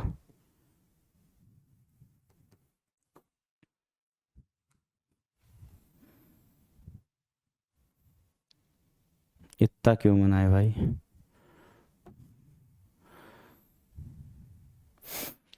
देखो v बराबर 0 था, तब धारा बह रही थी, v का मान बढ़ाया तो धारा तो बढ़ गई, कोई दिक्कत नहीं, धारा बढ़ के अधिकतम हो गई, संतृप्त धारा हो गई, IS हो गई। फिर अपन ने जब वोल्टेज नेगेटिव किया तो धारा घटी घटी घटी घटी घटी घटी, और इस वोल्टेज पर धारा कितनी हो गई बच्चा, 0 हो गई। इसको अपन ने कह दिया निरोधी विभव। सबसे काम की चीज क्या है, निरोधी विभव आप कैसे निकालेंगे, तो अधिकतम गतिज ऊर्जा का जो फोटोन है के ई मैक्स का, उसको भी रोक दो, तो उसके लिए कितनी ऊर्जा चाहिए, ई इंटू वी नॉट चाहिए। तो सबसे महत्वपूर्ण रिजल्ट ए रहा बच्चा यहाँ का। और इसके बाद अगर अपन चर्चा करें, वी नॉट का मान तो निकाल ही लेंगे, अब अपन वो समीकरण लिखते हैं, ई बराबर 5 प्लस के ई मैक्स लिख रहे थे, है ना, एनर्जी बैलेंस का समीकरण। तो ई बराबर कितना हो गया, 5 प्लस ई वी नॉट आ गया, जहां वी नॉट क्या है बच्चा, स्टॉपिंग पोटेंशियल है। ये दोनों अलग अलग चीजें नहीं है। अगर सवाल में गतिज ऊर्जा की बात की जाएगी तो अपन ऊपर वाला रिजल्ट उठाएगा, और अगर निरोधी विभव की बात की जाएगी तो नीचे वाला रिजल्ट। ठीक है, वी नॉट को ही अपन क्या कहते हैं बच्चा, निरोधी विभव। अरे कितना बुरा लिख रहे हो अमित तुम।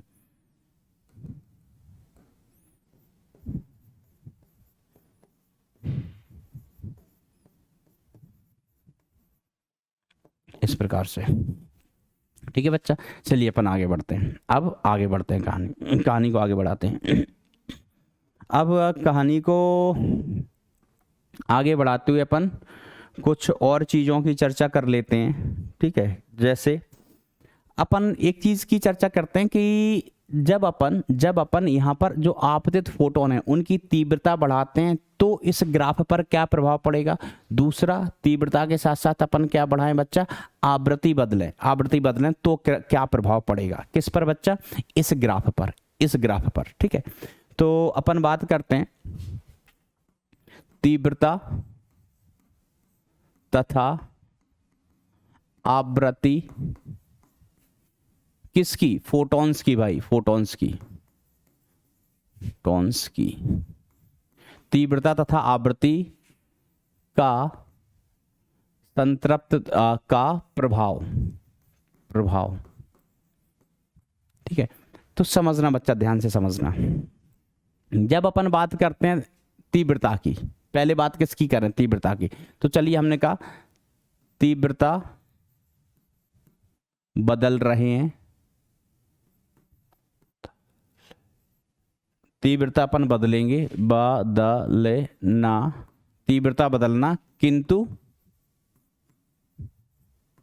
आवृत्ति नियत, आवृत्ति नियत। तो अगर एक चीज आप समझ जाओगे ना तो ये सवाल कभी गलत होगा ही नहीं। और ये सवाल कई बार पूछे जाते हैं बच्चा, कई बार पूछे जाते हैं कि आवृत्ति, आवृत्ति से क्या चेंज होता है, एक फोटोन की ऊर्जा, आवृत्ति से, आवृत्ति से, ऐसे लिख लो, आवृत्ति बदलने से हर एक फोटोन की, फोटोन की ऊर्जा बदल जाती है, बदल जाती है, किंतु उनकी संख्या नहीं, किंतु उनकी संख्या नहीं। इसको ऐसे समझ लो बच्चा, ठीक है, इसको समझो, है ना। हम इसको अभी आगे डिस्कस करेंगे। पहले तो आप ये देख लो आवृत्ति बदलने से होता क्या है, आवृत्ति बदलने से होता क्या है। तो हमने कहा पहले हमारे पास 100 फोटोन आ रहे थे, 100 फोटोन आ रहे थे, और उनकी तीव्रता कितनी थी, एफ थी। तीव्रता नहीं, आवृत्ति, आवृत्ति कितनी थी, एफ थी। आवृत्ति कितनी थी, एफ। अब हमने कहा हमने आवृत्ति को दुगना कर दिया, आवृत्ति को दुगना कर दिया, तो बताओ फोटोन की संख्या बदल जाएगी, 100 से 200 हो जाएंगे, 100 से 500 हो जाएंगे। हम कहेंगे नहीं, 100 फोटोन आ रहे थे पहले, तो हर एक फोटोन की, हर फोटोन की जो ऊर्जा रही होगी आवृत्ति एफ पर, वो कितनी, हर फोटोन की ऊर्जा कितनी रही होगी, h into F, h into F. अब हम अगर फोटोन की संख्या वही रखें, फोटोन की संख्या नहीं बदल रहे हैं, हम सिर्फ आवृत्ति बदल रहे हैं, आवृत्ति को दोगुना कर दिया। क्या किया बच्चा, अब आवृत्ति को दोगुना कर दिया, अब आवृत्ति को दोगुना कर दिया, तो क्या सीन हो जाएगा। तो देखो सुनो, हम आवृत्ति को दोगुना करेंगे तो फोटोन 100 ही रहेंगे, 100 ही रहेंगे। फोटोन कितने रहेंगे, 100 थे, 100 ही रहेंगे, किंतु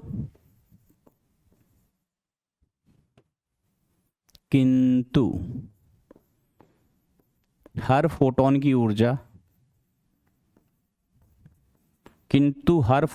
ऊर्जा, कितनी हो जाएगी, h इंटू 2f। हर फोटोन की ऊर्जा बदल जाएगी भैया, हर फोटोन की ऊर्जा बदल जाएगी। ये मेन पॉइंट है, ये बहुत ही सबसे मेन पॉइंट है बच्चा कहानी का, मेन पॉइंट। अब दूसरा, आवृत्ति तीव्रता बदलने से क्या होगा कि तीव्रता बदलने से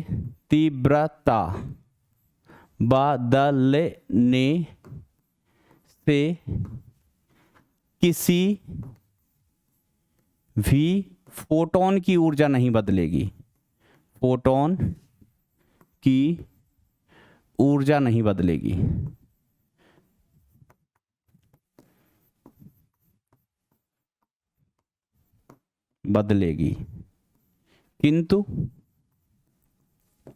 किंतु फोटॉन्स की संख्या, किंतु कुल फोटॉन्स की संख्या बदल जाएगी, कुल फोटॉन्स की संख्या बदल जाएगी, कुल फोटोन की संख्या बदल जाएगी। जो पहले फोटोन आ रहे थे, जैसे हमने कहा तीव्रता अपन ने जैसे पहले फोटोन आ रहे थे ना, तीव्रता दुगनी कर दी तो अब पहले से दुगने फोटोन आ रहे हैं। तीव्रता हमने 4 गुना कर दी तो पहले से 4 गुना फोटोन आ रहे हैं। उनकी ऊर्जा वही, सभी की ऊर्जा बराबर बराबर बराबर, ठीक है। हमने कहा पहले 100 फोटोन आ रहे थे, कितनी आवृत्ति पर, एफ पर। अब अपन ने आवृत्ति नियत रखा, फोटोन 4 गुना कर दी, तीव्रता 4 गुना कर दी। तीव्रता कैसी कर दी, 4 गुना। तो हमने कहा फोटोन 4 गुना आने लग गए। फोटोन कितने आने लग गए, 4 गुना। अभी भी उनकी ऊर्जा कितनी है, एफ ही है। ऊर्जा कितनी है बच्चा, एफ ही है, ठीक है। अब देखो, अब केस 1 लेते हैं अपन, केस 1 की अपन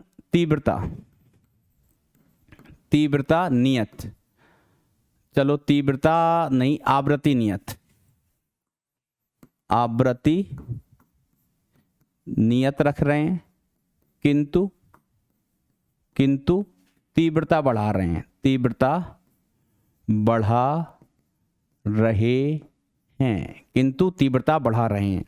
तो अब बेसिकली क्या हुआ, ध्यान देना, आवृत्ति नियत है मतलब एफ नियत, एफ नियत, एफ नियत है तो बच्चा ई बराबर एच इंटू एफ होता है, वो भी नियत हो गया। अब ई नियत हो गया, कार्यफलन तो पहले से ही नियत होता है, तो ई बराबर क्या होता है, फाई इंटू के ई मैक्सिमम, के ई मैक्सिमम। अब देखो अब ये भी नियत, ये तो बचपन से ही नियत है, पदार्थ का गुण होता है, तो ये भी बच्चा नियत हो गया, ये भी क्या हो गया, नियत। और अगर ये नियत हो गया तो अपना स्टॉपिंग पोटेंशियल भी नियत हो गया, या आप इस समीकरण से देख लो, ई बराबर phi plus E into V naught लिखते हैं अपन। तो यहाँ पर देखो बच्चा ये नियत है, ये नियत है, तो बच्चा ये भी नियत हो गया, ये भी नियत हो गया। तो स्टॉपिंग पोटेंशियल वी नॉट बदलेगा नहीं, ये नियत ही रहेगा। स्टॉपिंग पोटेंशियल भी नहीं बदलेगा और अधिकतम गतिज ऊर्जा भी नहीं बदलेगी। ठीक है, अब तीव्रता अपन बढ़ा रहे हैं, तीव्रता को अपन ने बढ़ा दिया। तो मान लीजिए पहले 100 फोटोन आ रहे थे, कितने फोटोन आ रहे थे, 100 फोटोन्स। अब मान लीजिए इनकी इफिशियंसी 100% थी, अरे भयंकर इलेक्ट्रॉन फोटोन थे, हर फोटोन वैसे इतना होता नहीं इफिशियंसी, इफिशियंसी का मतलब जैसे 100 फोटोन आए 50 इलेक्ट्रॉन निकले तो इफिशियंसी 50% है। 100 फोटोन आए उन्होंने 10 इलेक्ट्रॉन ही निकाल पाए तो इफिशियंसी 10% है। लेकिन हम समझने के लिए मान लेते हैं कि इफिशियंसी 100% है। मान लीजिए जितने फोटोन आते हैं उतने इलेक्ट्रॉन निकल जाते हैं, तो फोटोन कितने आए, ठीक है, पहले 100 फोटोन आए तो हमने कहा 100 इलेक्ट्रॉन निकले, 100 इलेक्ट्रॉन निकले। हमने कहा अच्छा, हमने कहा अगर 200 फोटोन आएंगे, तीव्रता बढ़ा रहे हो मतलब फोटोन की संख्या बढ़ा रहे हो, तीव्रता मतलब फोटोन की संख्या बढ़ाए, तो हमने कहा 200 इलेक्ट्रॉन निकलेंगे, निकलेंगे। हमने कहा और बढ़ा दिए, हमने 1000 फोटोन कर दिए। बेटा इस समझने की बात है कि जितने फोटोन आ रहे हैं उतने इलेक्ट्रॉन अपन निकलवा रहे हैं, अपन इफिशियंसी 100% मान लेते हैं। वैसे वास्तव में ऐसा नहीं होता है, जितने फोटोन आते हैं उससे कम इलेक्ट्रॉन निकलते हैं, ठीक है। लेकिन अभी अपन सिर्फ जो समझ रहे हैं कि तीव्रता का क्या रोल है। तो हमने कहा अगर इतने आए तो 1000 इलेक्ट्रॉन निकलेंगे, और ज्यादा इलेक्ट्रॉन निकलेंगे तो ज्यादा इलेक्ट्रॉन प्लेट बाई पर पहुंचेंगे। ज्यादा इलेक्ट्रॉन कहां पहुंचेंगे, प्लेट बाई पर, समझो बच्चा। अब यहां से ज्यादा इलेक्ट्रॉन निकल रहे हैं तो यहां पर ज्यादा इलेक्ट्रॉन पहुंचेंगे, यहां से ज्यादा इलेक्ट्रॉन निकलेंगे तो यहां ज्यादा इलेक्ट्रॉन पहुंचेंगे, ज्यादा इलेक्ट्रॉन पहुंचेंगे तो धारा बढ़ जाएगी, धारा बढ़ जाएगी बच्चा। वैसे इलेक्ट्रॉन निकलने वाला केस ही था, धारा बढ़ जाएगी बच्चा, धारा बढ़ जाएगी, ठीक है।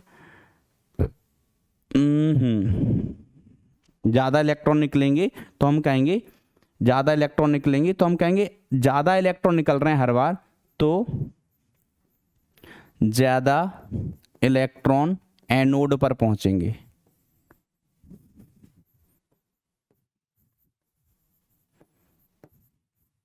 और ज्यादा इलेक्ट्रॉन अगर एनोड पर पहुंचेंगे भैया तो हम कहेंगे संतृप्त धारा बढ़ जाएगी, संतृप्त धारा बढ़ जाएगी,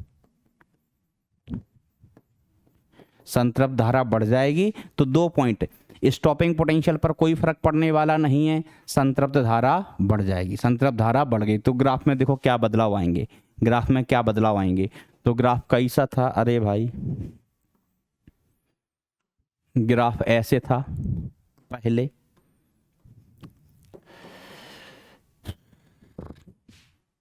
मान लीजिए पहले ग्राफ ऐसे था।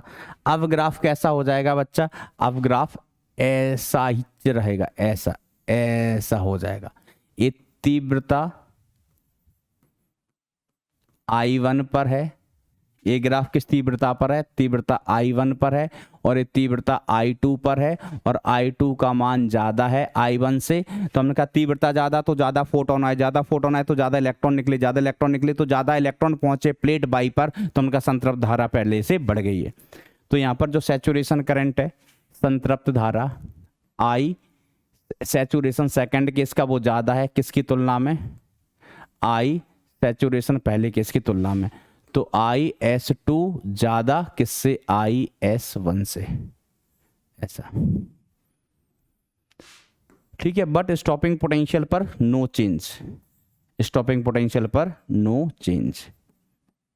इस तरीके से ग्राफ बनेगा। तीव्रता कम कर देंगे, तीव्रता कम कर देंगे तो क्या होगा, तो वो भी सुन लो, तीव्रता कम कर देंगे तो कम फोटोन आएंगे, कम फोटोन आएंगे तो कम इलेक्ट्रॉन निकलेंगे, कम इलेक्ट्रॉन निकलेंगे तो प्लेट वाई पर कम इलेक्ट्रॉन पहुंचेंगे, प्लेट वाई पर कम इलेक्ट्रॉन पहुंचेंगे। और ग्राफ कैसा बन जाएगा, अगर आप बनाना ही चाहो तो ऐसा। स्टॉपिंग पोटेंशियल पर कोई फर्क नहीं पड़ने वाला, ये हमने I3 पर बनाया है और I3 सबसे कम है, इस प्रकार से। ठीक है, समझ गए होगे बच्चा।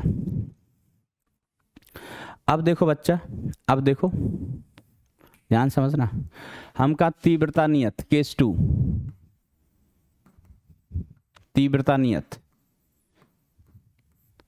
अरे किसकी तीव्रता, हम कहें जो फोटोन आपतित हो रहे हैं ना उनकी तीव्रता नियत है, आवृत्ति बदल दी, आवृत्ति बढ़ा दी, बढ़ा दी, आवृत्ति बढ़ा दी।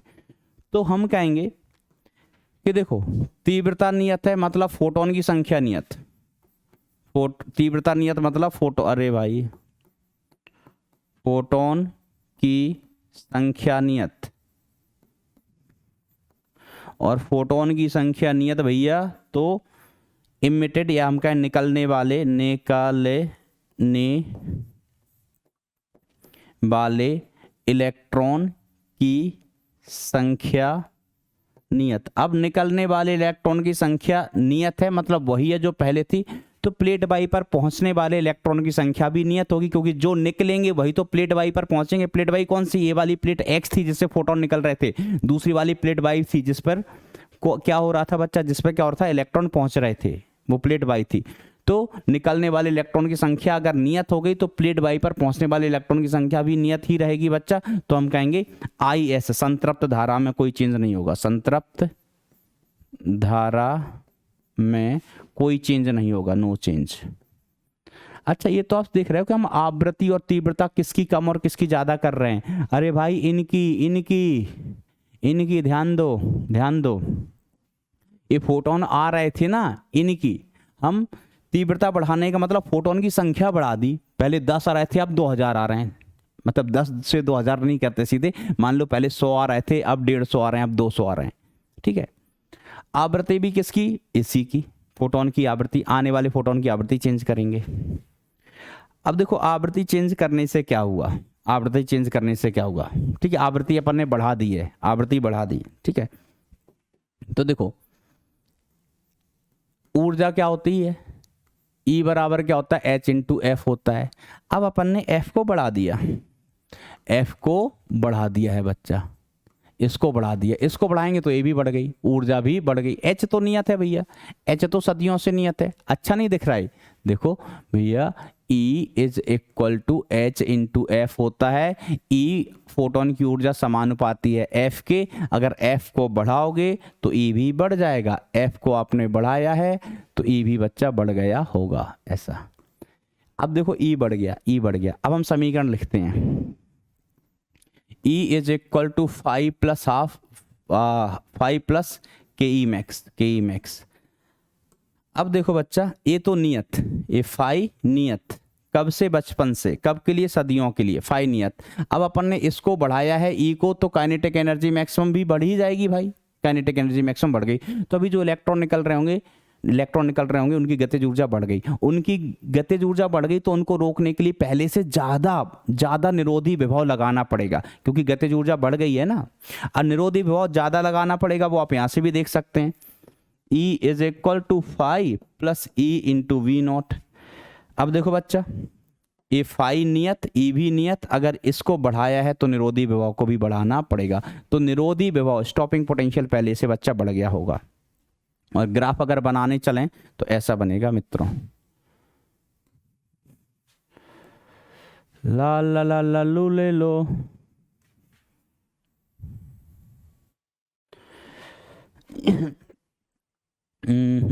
तो पहले ग्राफ मान लीजिए इस प्रकार से था, ठीक है, स्टॉपिंग पोटेंशियल V0 1 था, ठीक है। अब अपन ने तीव्रता को बढ़ाया है, तीव्रता नहीं भाई, आवृत्ति को बढ़ाया तो स्टॉपिंग पोटेंशियल पहले से बढ़ जाएगा, लेकिन संतृप्त धारा बच्चा वही रहेगी, संतृप्त धारा वही रहेगी। ये VO2 है, ठीक है। तो जो अपन स्टॉपिंग पोटेंशियल के परिमाण की बात करें वो ज़्यादा होगा, सेकंड केस में बढ़ जाएगा बच्चा। स्टॉपिंग पोटेंशियल मतलब जब अपन ने बैटरी उल्टी लगा दी है, उल्टी लगा दी है, VO2 V0, ठीक है, V0 तो अपन ने माना था, तो सेकंड केस में बढ़ जाएगा स्टॉपिंग पोटेंशियल। सेकंड केस कौन सा है, जब आवृत्ति कितनी है F2। ए वाला केस कौन सा है, पहला केस है जब आवृत्ति बच्चा F1 है और हमने कहा F2 ज़्यादा है किससे, F1 से, F1 ज़्यादा है किससे, F2 से।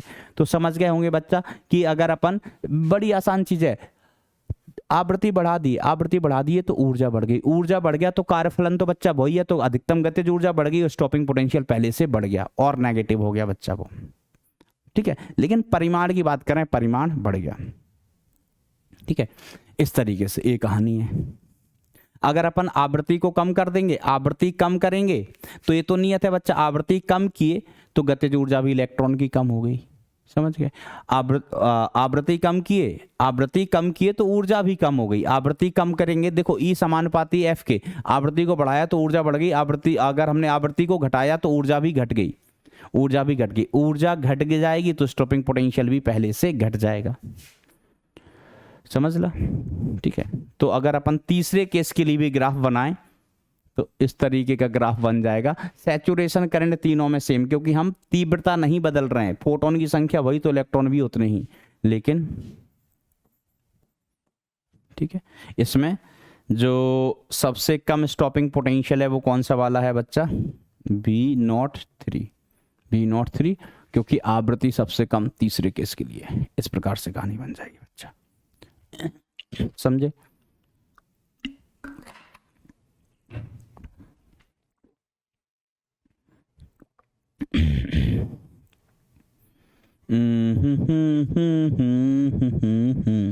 एक ग्राफ भी बना हुआ है एक, तो आप देख सकते हैं, वैसे तो मैंने बना दिए ग्राफ। अब देख के बताओ किसका ग्राफ है। स्टॉपिंग पोटेंशियल नहीं बदला, मतलब मैं आंख बंद के लिख दूंगा आवृत्ति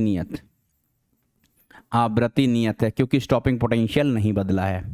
देख लो, तीव्रता बढ़ाने पर संतृप्त धारा बढ़ जाती है, निरोधी विभव तथा गतिज ऊर्जा तीव्रता पर निर्भर नहीं करते हैं, ठीक है। ऐसा वो तो अपन डिस्कस कर ही चुके हैं, बस एक ग्राफ वो अलग से बनाए, अपन जानते हैं क्या होता है। चलिए बच्चा, अब देखो एक सवाल करते हैं। अच्छा देखो, अभी तक तरंग दैर्घ्य का रोल नहीं आया, तरंग दैर्घ्य का रोल मैं यहीं ला दूं क्या, स्पेस पर ही लिख देता हूं कि देखो जो एनर्जी है E इज इक्वल टू, अपन लिखते हैं H इंटू F, मैं वहीं लिख दूंगा, यहाँ क्या लिखना है ना, एनर्जी E बराबर कितना होता है, H इंटू F होता है, और F बराबर होता है C by lambda, C upon lambda. F बराबर क्या होता है, C बाय लैम्डा। तो अपन लैम्डा के पदों में भी ऊर्जा को ऐसे लिख सकते हैं, E is equal to HC upon lambda, और कार्यफलन को अपन लिख सकते हैं HC अपॉन F नॉट नहीं, लैम्डा नॉट, ठीक है। क्योंकि रिजल्ट अपन वेव्स से जानते हैं कि C बराबर क्या होता है, F इंटू लैम्डा होता है, तो F बराबर कितना हुआ, C बाय लैम्डा। कभी भी आप यूज कर सकते हो इसको। चलिए, एक फोटो इलेक्ट्रॉन का संभावित वेग ज्ञात कीजिए यदि लक्ष्य पदार्थ का कार्यफलन इतना है तथा प्रकाश की तरंग दैर्घ्य इतनी है, इलेक्ट्रॉन के उत्सर्जन को रोकने के लिए कितने निरोधी विभव की आवश्यकता होगी। एक इलेक्ट्रॉन का संभावित वेग नहीं, इसको ऐसे लिखो, अधिकतम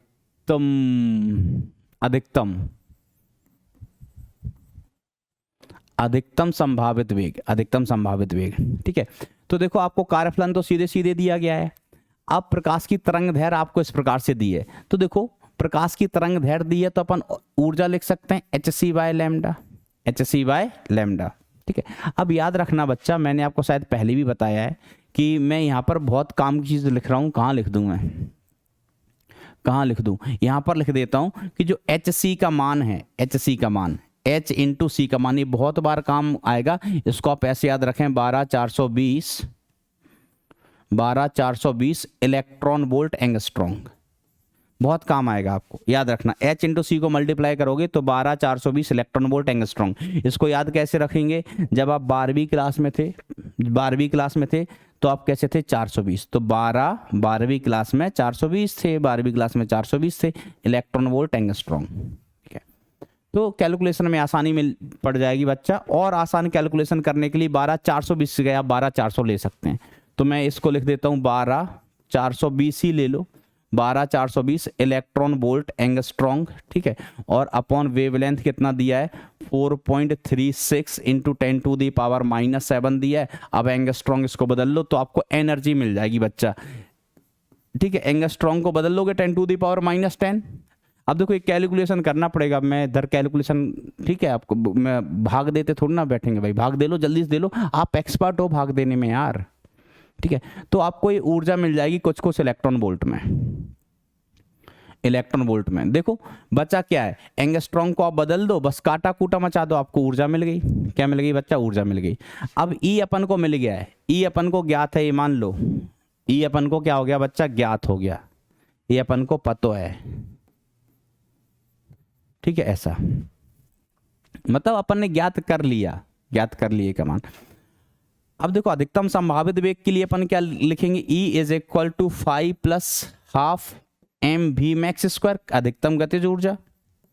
तो E का मान देखो अपन को पता है बच्चा, तो यहां से v मैक्स का मान कितना आ गया, तो हो ये 2 times E minus 5, 2 times E minus 5 upon m is equal to V max का स्क्वायर, वी मैक्स का स्क्वायर, ठीक है। इसको इधर लेके गए, 2 से मल्टीप्लाई किया, m से भाग दे दिया। अब देखो आपको E का मान ज्ञात कर लिया है, फाई का मान पता है, m इलेक्ट्रॉन का द्रव्यमान होता है, इलेक्ट्रॉन का द्रव्यमान नहीं पता आपको। अरे भाई मास ऑफ इलेक्ट्रॉन मेरे गांव में होता है 9.31 इंटू 9.1 इंटू 10⁻⁻31 किलोग्राम। इतना मेरे गांव में भी होता है, आपके गांव में भी इतना ही होता होगा, ठीक है। तो यहाँ से मिल गया। अगर अब आपको स्टॉपिंग पोटेंशियल चाहिए तो बच्चा इस खोपचे में ध्यान दो, स्टॉपिंग पोटेंशियल के लिए इस खोपचे में ध्यान दो। वही एक ही समीकरण है अपने पास, और कुछ है ही नहीं जीवन में। तो E is equal to 5 plus E into V naught. तो यहाँ से आपको वी नॉट का मान कितना मिल जाएगा, E minus 5 upon what E। ये आप यहाँ से भी निकाल सकते हैं, यहीं से देख लो, इसको इधर लेके गए, ई अपॉन में आ गया। अब सबका मान आप जानते हो, ठीक है, इस प्रकार से। चलिए बच्चा हम कहानी को आगे बढ़ाता है, सुनिए सुनिए। एक प्रकाश विद्युत प्रभाव प्रयोग में प्रकाश की दहली तरंग दैर्घ्य इतना नैनोमीटर है। दहली तरंग दैर्घ्य समझ गए, वो न्यूनतम तरंग दैर्घ्य जिससे इलेक्ट्रॉन का उत्सर्जन, वो अधिकतम तरंग दैर्घ्य, अधिकतम, क्योंकि आवृत्ति ज्यादा तो तरंग दैर्घ्य कम, ठीक है। तरंग दैर्घ्य अगर ज्यादा हो गई तो ऊर्जा कम होगी भाई, ऊर्जा कम होती है। यदि आपतित तरंग दैर्घ्य इतना हो तो उत्सर्जित इलेक्ट्रॉन की अधिकतम गतिज ऊर्जा क्या होगी, आइए देखो बच्चा देखो। अब देखो कार्यफलन फाई बराबर अपन क्या लिख सकते हैं, hc upon lambda naught. Lambda naught क्या होगा, दहली तरंग दैर्घ्य, दहली तरंग दैर्घ्य। तो देखो hc का मान अपने गांव में 12420 होता है, या 12400 लिख लो, इलेक्ट्रॉन वोल्ट एंगस्ट्रॉन्ग, ठीक है। यहाँ पर इनके यहाँ कितना दिया गया है, 380 नैनोमीटर है। तो नैनोमीटर को अपन 10⁻, ऐसे लिख लो -9, है ना। एंगस्ट्रॉन्ग को अपन लिख लेंगे 10⁻−10, कट जाएगा, 5 मिल गया। अब ई के लिए क्या करें भैया, तो हमने कहा ई के लिए सब्जी मंडी जाना पड़ेगा। हमने कहा नहीं, सब्जी मंडी जाने की जरूरत नहीं है, यही मिल जाएगा ई। तो इसका मान hc का मान फिर 12400 लिख लो, इलेक्ट्रॉन वोल्ट एंगस्ट्रॉन्ग। और तरंग दैर्घ्य, प्रकाश की तरंग दैर्घ्य, देखो ये ई किसकी ऊर्जा है, प्रकाश की, फोटोन की। और फोटोन की ऊर्जा hc अपॉन लैम्डा, लैम्डा किसका, फोटोन का। कितना दिया गया है, 260 नैनोमीटर, 260 नैनोमीटर। आप चाहो तो इसको 10⁻⁻9 मीटर कर सकते हो, ये भी मीटर में हो गया। अब देखो क्या चाहिए, इलेक्ट्रॉन की अधिकतम संभव गतिज ऊर्जा। तो आप क्या कैसे लिखेंगे, E is equal to 5 plus ke maximum, ke maximum. बस भैया ke मैक्सिमम कितना आ गया, E-5, ठीक है। ऐसा बस भाई, E5 का मान ये रहा, E का मान ये रहा, कहीं जाना ही नहीं है, कहीं जाना ही नहीं है, लोड ही नहीं है कोई। अब देखो अगला सवाल, अगला सवाल। एक धात्विक सतह को प्रदीप्त करने हेतु प्रयुक्त विकिरण की तरंग दैर्घ्य लैम्डा है, निरोधी विभव भी है। इसी सतह को 3 लैम्डा तरंग दैर्ध्य से विकिरण को प्रदीप्त किया जाता है। निरोधी विभव कितना है? V/4 है। यदि धात्विक सतह की क्रांतिक तरंग दैर्ध्य समझ गए बच्चा, इसको वही देहली तरंग दैर्ध्य ना, देहली तरंग दैर्ध्य, क्रांतिक तरंग दैर्ध्य या देहली तरंग दैर्ध्य एक ही बात है बच्चा। तो n का मान बताओ। तो शुरू करें। देखो पहला केस धात्विक सतह को प्रदीप्त करनी हो तो पहले केस में तरंग दैर्ध्य, प्रकाश की तरंग दैर्ध्य कितना है? लैम्डा। तो अपन समीकरण क्या जानते हैं? E is equal to 5 plus E into V0। अब सर V0 क्यों लिख दिया, गतिज ऊर्जा क्यों नहीं लिखा? भाई सवाल में जिसकी बात की जाएगी वही तो लिखेंगे। अब देखो पहले केस में तो हम कहेंगे Hc upon lambda is equal to 5 की जगह क्या लिखेंगे? Hc अपॉन क्रांतिक तरंग दैर्ध्य कितना कह रहे हैं बच्चा? ये n लैम्डा कह रहे हैं। और स्टॉपिंग पोटेंशियल कितना है बच्चा? निरोधी विभव पहले केस में V है, पहले केस में बच्चा V है, ठीक है। चलिए अब दूसरे केस में क्या कर दिया भैया इन्होंने? तो दूसरे केस में लैम्डा को 3 लैम्डा कर दिया। तो दूसरे केस में भैया Hc अपॉन 3 लैम्डा हुई गवा is equal to Hc upon ये तो n लैम्डा ही रहेगा।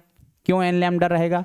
धातु की प्लेट तो वही है ना, एक बार तरंग दैर्ध्य लैम्डा है, ठीक है। और इसी सतह वही है जो कार्यफलन है ना फाई, वो किसका गुण होता है? कार्यफलन फाई भाई गुण होता है किसका? धातु की सतह का, ऐसा, ठीक है बच्चा। तो ध्यान देना ऐसा। प्लस V की वैल्यू कितनी है? V/4 है बच्चा। अब यहां से क्या करो बच्चा? V को गायब कर दो। किसको गायब करो? V को। सर V को गायब कैसे करें? हमने कहा V को गायब करने के लिए इसमें गुणा कर दो 4 से, इसमें किसी से गुणा मत करो, ठीक है। जब आप इसमें 4 से गुणा करोगे, ठीक है, ऊपर वाला समीकरण तो बच्चा वही है, Hc upon lambda is equal to Hc upon n lambda plus V। और ये पहला समीकरण है। दूसरे वाले समीकरण से 4 से गुणा किया तो 4Hc upon lambda, in fact 3 lambda is equal to Hc upon n lambda plus इधर 4 और आएगा। 4 से मल्टीप्लाई किया अपन ने सभी जगह, 4 से मल्टीप्लाई किया तो इधर 4 आ जाएगा। इधर ये अपन क्या करें? इनको सब्ट्रैक्ट कर दें, घटा दो इनको। तो इनको घटाओगे तो ये माइनस का ये माइनस का ये माइनस का यो गया बच्चा। देखो सही कह रहा हूँ, सब कुछ कट जाएगा, क्या बचेगा? जो चाहिए वही बचेगा। देखो इनको अपन घटाएंगे तो बेसिकली चलो घटाएंगे तो घटा लो। Hc अपॉन लैम्डा बाहर आ गया, यहाँ 1 - 4/3 आ गया बच्चा। इसको भी अपन घटाएंगे तो Hc अपॉन लैम्डा बाहर आ गया, तो इधर से क्या बचा? 1/n माइनस 4/n बच्चा। बस घटाया है भाई, 4/n बचा। Hc बाय लैम्डा कॉमन आ गया और एक कट जाना है दोनों जगह से। Hc बाय लैम्डा गया। अब सही कह रहा हूँ भाई, 4 अकेला अननोन क्या बचा है? n बचा है, मिल जाएगा। अब वैसे भी घटा सकते थे, इसका मान आ जाएगा माइनस Hc बाय, घटा लेते जैसे घटाना आपका तरीका है घटाने का, आप मेरे से अच्छा घटाते हो। तो बस बच्चा यहाँ से आपको n का मान मिल जाएगा, कुछ बचा ही नहीं है भाई। चलिए अब अपन कहानी पे चलेंगे, प्रकाश की द्वैत प्रकृति, द्वैत प्रकृति पे चलेंगे। लेकिन मैं सेल चेंज कर लेता हूं एक बार। तो चलिए बच्चों स्टार्ट कर देते हैं। आवाज आ रही है आपको? हेलो। चलिए बच्चों, तो देखो अपन बात कर रहे थे किस चीज की? प्रकाश की द्वैत प्रकृति। अपन अभी कण की द्वैत प्रकृति पे आने वाले हैं, डुअल नेचर ऑफ मैटर पर आने वाले हैं बच्चा। लेकिन पहले प्रकाश की द्वैत प्रकृति, जो अपन पहले भी जब अपन ने वेव ऑप्टिक्स स्टार्ट किया था ना, वेव ऑप्टिक्स है ना, उसमें चर्चा की थी तरंग प्रकाश की। में एक बार और देख लेते हैं। प्रकाश की कुछ प्रायोगिक घटनाएं जैसे परावर्तन, अपवर्तन, व्यतिकरण, विवर्तन आदि को हम प्रकाश के तरंग सिद्धांत के आधार पर ही समझा जा सकता है। आदि को हम प्रकाश के तरंग सिद्धांत के आधार पर ही समझा सकते हैं या समझ सकते हैं। ये घटनाएं प्रकाश के तरंग सिद्धांत का पुष्टि करती हैं कि प्रकाश क्या है बच्चा? तरंग है। कौन कौन सी? परावर्तन, अपवर्तन, व्यतिकरण, विवर्तन इत्यादि। प्रकाश की ही कुछ प्रायोगिक घटनाएं जैसे प्रकाश विद्युत प्रभाव, क्वांटम प्रभाव को क्वांटम सिद्धांत के आधार पर ही समझा जा सकता है। क्वांटम सिद्धांत का मतलब कि प्रकाश एक क्वांटा है, कण है, एनर्जी का पैकेट है, समझ रहे हैं, जिसे फोटोन कहते हैं, फोटोन कहते हैं। और ये घटनाएं प्रकाश के कण स्वरूप को प्रदर्शित करती हैं बच्चा। अब देखो, उपरोक्त प्रायोगिक घटनाओं के आधार पर ही यह निष्कर्ष निकाला गया है कि प्रकाश कोई निश्चित प्रकृति नहीं रखता है। प्रकाश की कोई निश्चित प्रकृति नहीं है कि कोई कहे कि नहीं प्रकाश तरंग है, तरंग ही मान लो, नहीं। कोई कहे कि नहीं प्रकाश कण है, कण ही मान लो, नहीं। निश्चित प्रकृति उसकी नहीं है, बल्कि उसकी प्रकृति उसकी प्रायोगिक घटनाओं पर निर्भर करती है। कुछ प्रायोगिक घटनाओं में प्रकाश तरंगों की भांति व्यवहार करता है और कुछ प्रायोगिक घटनाओं में प्रकाश कण की तरह व्यवहार करता है। इसे प्रकाश की द्वैत प्रकृति कहते हैं। प्रकाश की तरंग प्रकृति तथा प्रकाश की कण प्रकृति दोनों एक साथ संभव नहीं होती हैं। ठीक है, कुछ घटनाओं में, कुछ प्रयोगों में प्रकाश तरंग की तरह व्यवहार करता है, तरंग नेचर डोमिनेट करता है, और कुछ घटनाओं में क्या होता है बच्चा, प्रकाश का कण नेचर डोमिनेट करता है। जैसे आइंस्टीन का फोटो इलेक्ट्रिक इफेक्ट, ये प्रकाश के कण व्यवहार की पुष्टि करता है। ठीक है, विवर्तन, व्यतिकरण, ये प्रकाश के तरंग व्यवहार की पुष्टि करते हैं। चलिए अब देखो, डी ब्रॉगली साहब आए। देखो अभी ये कहानी क्या है, जैसे प्रकाश है, प्रकाश के डुअल नेचर हो गए कि प्रकाश कण है, प्रकाश तरंग भी है। इसी प्रकार से डी ब्रॉगली साहब ने कहा कि कण की भी दो प्रकृति होती हैं, कण की भी दो प्रकृति होती हैं। अब कण तो है ही है, कण तो है ही है, इसमें तरंग का गुण भी होता है, तरंग का गुण भी होता है। ठीक है, अब इन्होंने किस आधार पे ये बात कही, जिसको अपन जानते हैं डी ब्रॉगली परिकल्पना से या डी ब्रॉगली हाइपोथेसिस। ठीक है, इसको अपन अभी चर्चा करेंगे, लेकिन इससे पहले अपन थोड़ा सा चलते हैं आइंस्टीन की थ्योरी ऑफ रिलेटिविटी में। तो आइंस्टीन साहब ने बताया कि किसी कण की ऊर्जा, किसी पदार्थ की ऊर्जा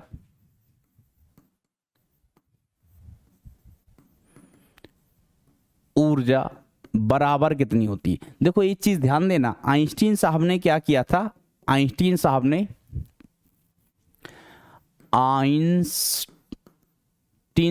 क्या किया था, आइंस्टीन कह लो, आइंस्टाइन कह लो, जो भी आपको कहना पसंद आए। ठीक है, आइंस्टीन साहब ने क्या कहा था बच्चा कि प्रकाश जो कि तरंग था, उसको आइंस्टीन साहब ने बोला था एक कण है। आइंस्टीन साहब ने क्या किया था, प्रकाश जो कि तरंग सिद्ध हो चुका था, प्रकाश तरंग है, इसको उन्होंने कण सिद्ध किया था। प्रकाश जो कि तरंग है, तरंग को कण सिद्ध किया था, कण सिद्ध। अब ध्यान देना, डी ब्रॉगली साहब इसका उल्टा करने वाले हैं, डी ब्रॉगली साहब इसका उल्टा करने वाले हैं कि वो कण को क्या सिद्ध करेंगे, तरंग। कण को क्या बोलेंगे बच्चा, तरंग बोलेंगे। तो देखो आइंस्टीन साहब ने जो पदार्थ की ऊर्जा दी, उन्होंने कहा E² is equal to P² C² plus m0 का पावर 2 C का पावर 4। ये आइंस्टीन साहब ने ऊर्जा दी थी। ठीक है, किसी कण से संबंधित ऊर्जा, जहां m0 क्या है बच्चा, m0 है कण का रेस्ट मास बोले तो ब्राह्म द्रव्यमान, ब्राह्म अवस्था का द्रव्यमान। ठीक है, m0 क्या है बच्चा, रेस्ट मास है, जिसको अपन कहते हैं ब्राह्म द्रव्यमान।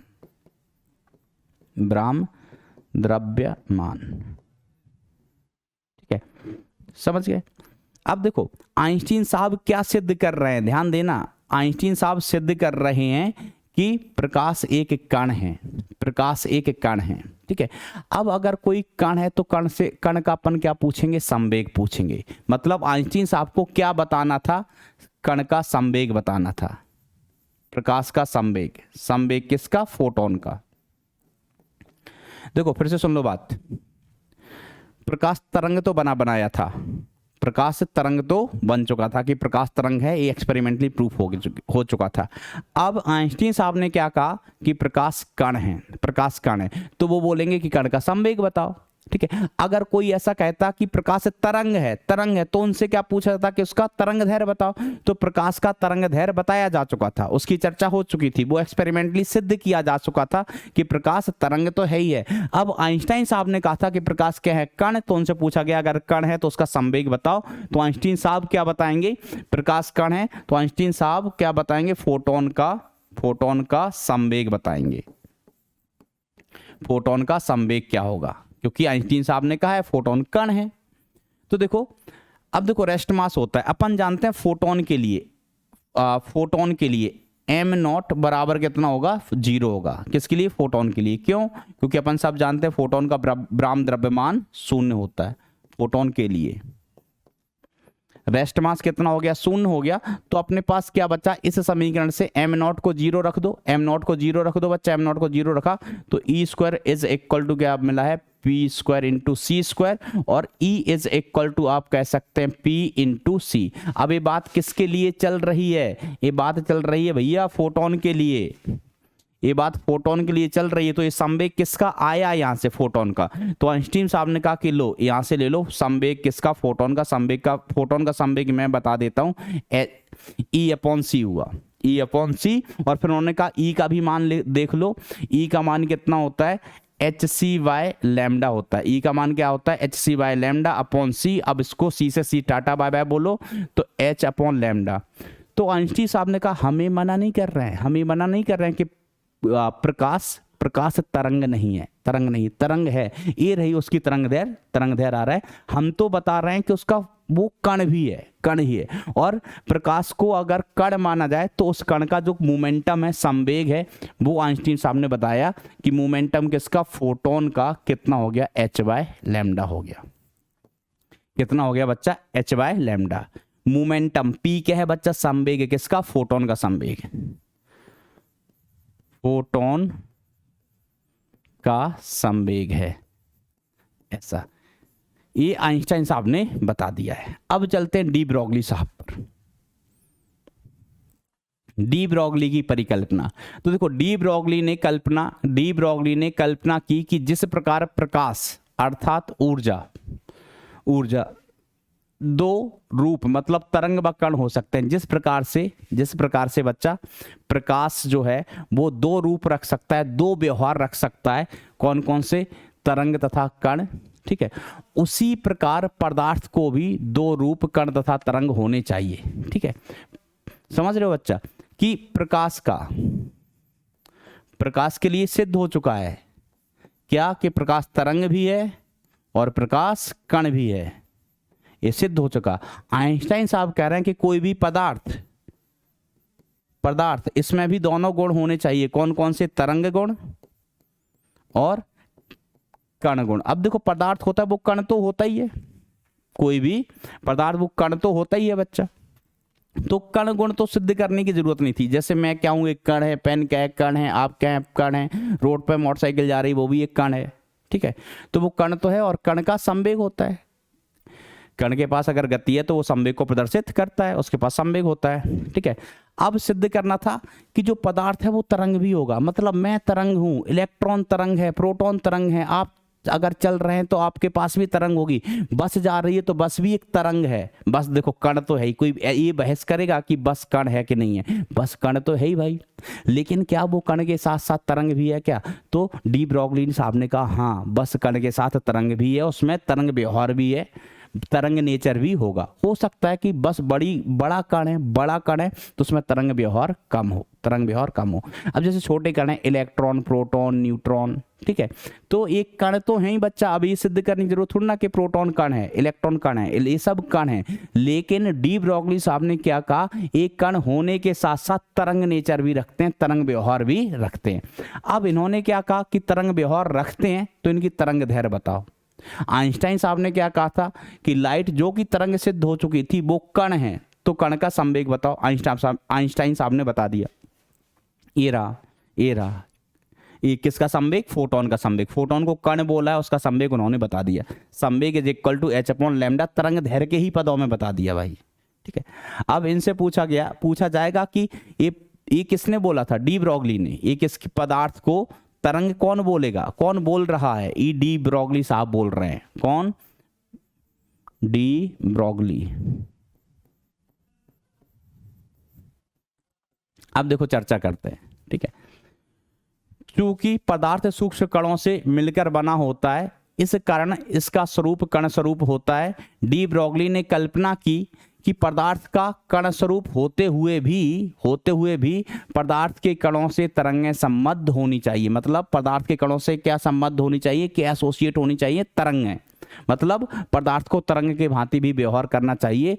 पदार्थ के कणों से संबंध इन कल्पित तरंगों को ही द्रव्य तरंगें या पदार्थ तरंगें या मैटर वेव कहते हैं, ठीक है। ये जो तरंग है, पदार्थ संबंधित जो तरंग हैं जिसकी चर्चा डी ब्रॉगली ने की थी, इन्हीं को अपन क्या कहते हैं? पदार्थ तरंगे कहते हैं, द्रव्य तरंगे कहते हैं, मैटर वेव कहते हैं। अब इनसे पूछा गया, डी ब्रॉगली साहब ने क्या कहा? डी ब्रॉगली साहब ने क्या कहा? पदार्थ को कण, ध्यान देना, पदार्थ को कण नहीं भाई, पदार्थ को तरंग कहा, ऐसा समझ लो। पदार्थ को क्या कहा? तरंग। उन्होंने कहा कि पदार्थ से तरंगें संबंधित होती हैं, पदार्थ से तरंगें एसोसिएट होती हैं।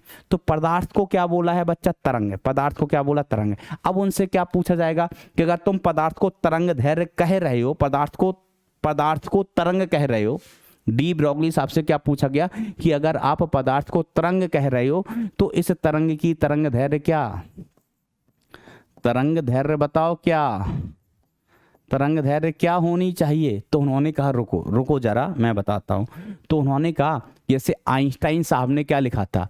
संवेग दिया था किसका? फोटोन का, और वो बोल दिए थे H upon lambda. H upon lambda, lambda भी किसका? फोटोन का। लैम्डा भी भैया किसका? फोटोन का, लैम्डा फोटोन का। ऐसा। तो ये तो किसकी कहानी थी? आइंस्टीन की।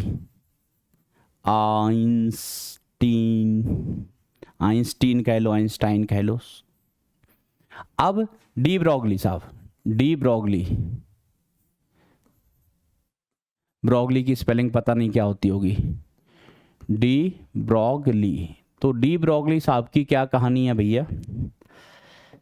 आओ सुनते हैं। उन्होंने कहा इसको पलट दो, बस हमको लैम्डा चाहिए ना, लैम्डा इधर ले जाओ, एच अपॉन पी कर दो। पी किसका? पी क्या है? ए किसके लिए बच्चा? ये किसके लिए बच्चा? कणों के लिए उन्होंने बोल दिया, मैटर के लिए उन्होंने बोल दिया। किसके लिए बच्चा? मैटर के लिए, द्रव्य के लिए। तो ये किसके लिए? मैटर का। तो मैटर में कण व्यवहार तो होता ही है भाई, कण व्यवहार तो होता ही है। तो उन्होंने कहा एच अपॉन लैम्डा किसका? मैटर का, बोले तो कण का। और एच अपॉन पी, लैम्डा नहीं भाई, लैम्डा नहीं, एच अपॉन पी, पी किसका? मैटर का, और उधर लैम्डा, लैम्डा किसका मिल जाएगा? मैटर का, ठीक है। अगर हम इसको और आसान भाषा में कहें ना, आसान भाषा में, डी ब्रॉगली साहब को कण की तरंग दैर्घ्य बतानी थी, क्योंकि डी ब्रॉगली साहब ने कण को बोला था तरंग। कण को क्या बोला था? तरंग। तो लैम्डा कण का, उन्होंने कहा एच अपॉन पी, पी किसका? कण का ले लो, पार्टिकल का। खत्म बात, ठीक है। आइंस्टीन साहब ने फोटोन के लिए बताया था ये रिलेशन। आइंस्टीन साहब ने किसके लिए बताया था? फोटोन के लिए। फिर डी ब्रॉगली साहब ने कहा कि अदला बदली कर दो, कि लैम्डा को इधर लेके जाओ, मोमेंटम को इधर ले आओ, इधर ले आओ। और ये फोटोन के लिए कह रहे हैं, फोटोन भी कण है, और हम कण के लिए कह रहे हैं, किसी भी कण के लिए, किसी भी मैटर के लिए। तो ये डी ब्रॉगली साहब ने तरंग दैर्घ्य बताई थी किसकी? कण की, ठीक है। तो याद रखना, इसे डी ब्रॉगली तरंग दैर्घ्य कहते हैं। इसको क्या कहते हैं? डी ब्रॉगली तरंग दैर्घ्य। डी ब्रॉगली लैम्डा लिख देता हूं मैं, डी ब्रॉगली तरंग दैर्घ्य का मतलब लैम्डा, ठीक है। तो डी ब्रॉगली लैम्डा अपन आसान भाषा में लिखें तो कण का कितना हो गया? एच अपॉन पी किसका? कण का, है ना। परेशान होने वाली बात नहीं है कि ये कहां से प्रकट हुआ, ये आइंस्टीन साहब से ही प्रकट हुआ। आइंस्टीन साहब ने क्या बोला? मोमेंटम किसका? फोटोन का। एच अपॉन लैम्डा किसका? फोटोन का। इन्होंने कहा लैम्डा को इधर लाओ, हम लैम्डा बता देते हैं, बस ये कहानी से, ये कहानी है।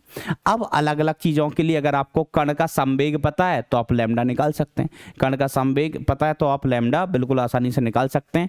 तो हम लिख सकते हैं डी ब्रॉगली तरंग दैर्घ्य के विभिन्न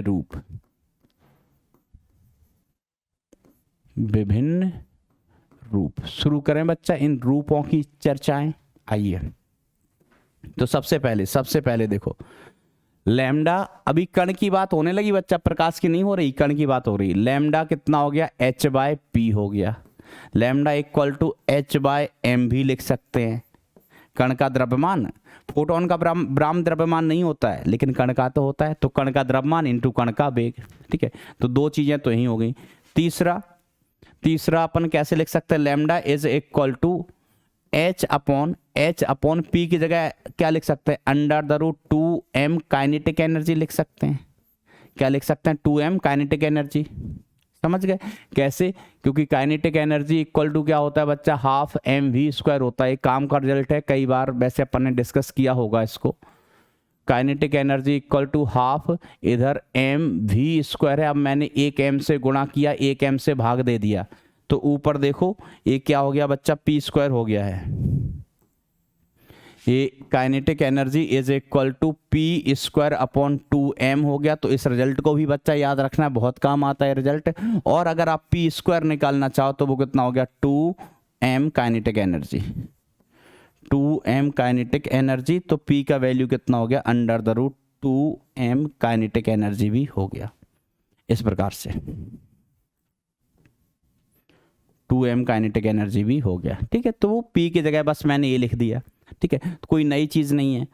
और क्या लिख सकते हैं बच्चा, काइनेटिक, देखो ये किसके पदों में हो गया, संवेग, ये वेग के पदों में हो गया, और ये गतिज ऊर्जा के पदों में हो गया। अब देखो आवेशित कण के लिए, आवेशित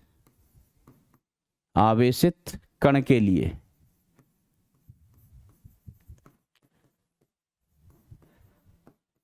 गतिज ऊर्जा बराबर अपन क्या लिख लेते हैं, Q इंटू विभवांतर, Q इंटू विभवांतर। ठीक है, तो आप ऐसे लिख सकते हैं, kinetic energy is equal to Q into delta V लिख सकते हैं। ठीक है, तो आवेशित कणों के लिए एक और आपको रिजल्ट मिल जाएगा। क्या रिजल्ट मिल जाएगा, that lambda is equal to h upon under the root 2m, और काइनेटिक एनर्जी की जगह क्या लिख सकते हो, Q इंटू डेल्टा V, इस तरीके से। तो ये अपने पास कुछ रिजल्ट हो गए। एक रिजल्ट योस है, एक रिजल्ट योस है बच्चा, एक रिजल्ट योस है। अब गतिज ऊर्जा दी जाएगी तो ये वाला सूत्र थोड़ा ना लगाओगे, तब ये वाला लगाओगे। अगर आवेशित कण का विभवांतर दिया गया है तो कौन सा वाला सूत्र लगाओगे, ये वाला लगाओगे। ठीक है, संवेग दिया तो ये वाला लगाओगे। बस यही कहानी है, यही कहानी है बच्चा। इसी पर क्वेश्चन बनते हैं, इसी पर कहानियां पूछी जाती हैं आपसे। ठीक है, ये ध्यान देना बच्चा, ये आवेशित कणों के लिए है ये कहानी, आवेशित कण के लिए ऐसा Q इंटू V।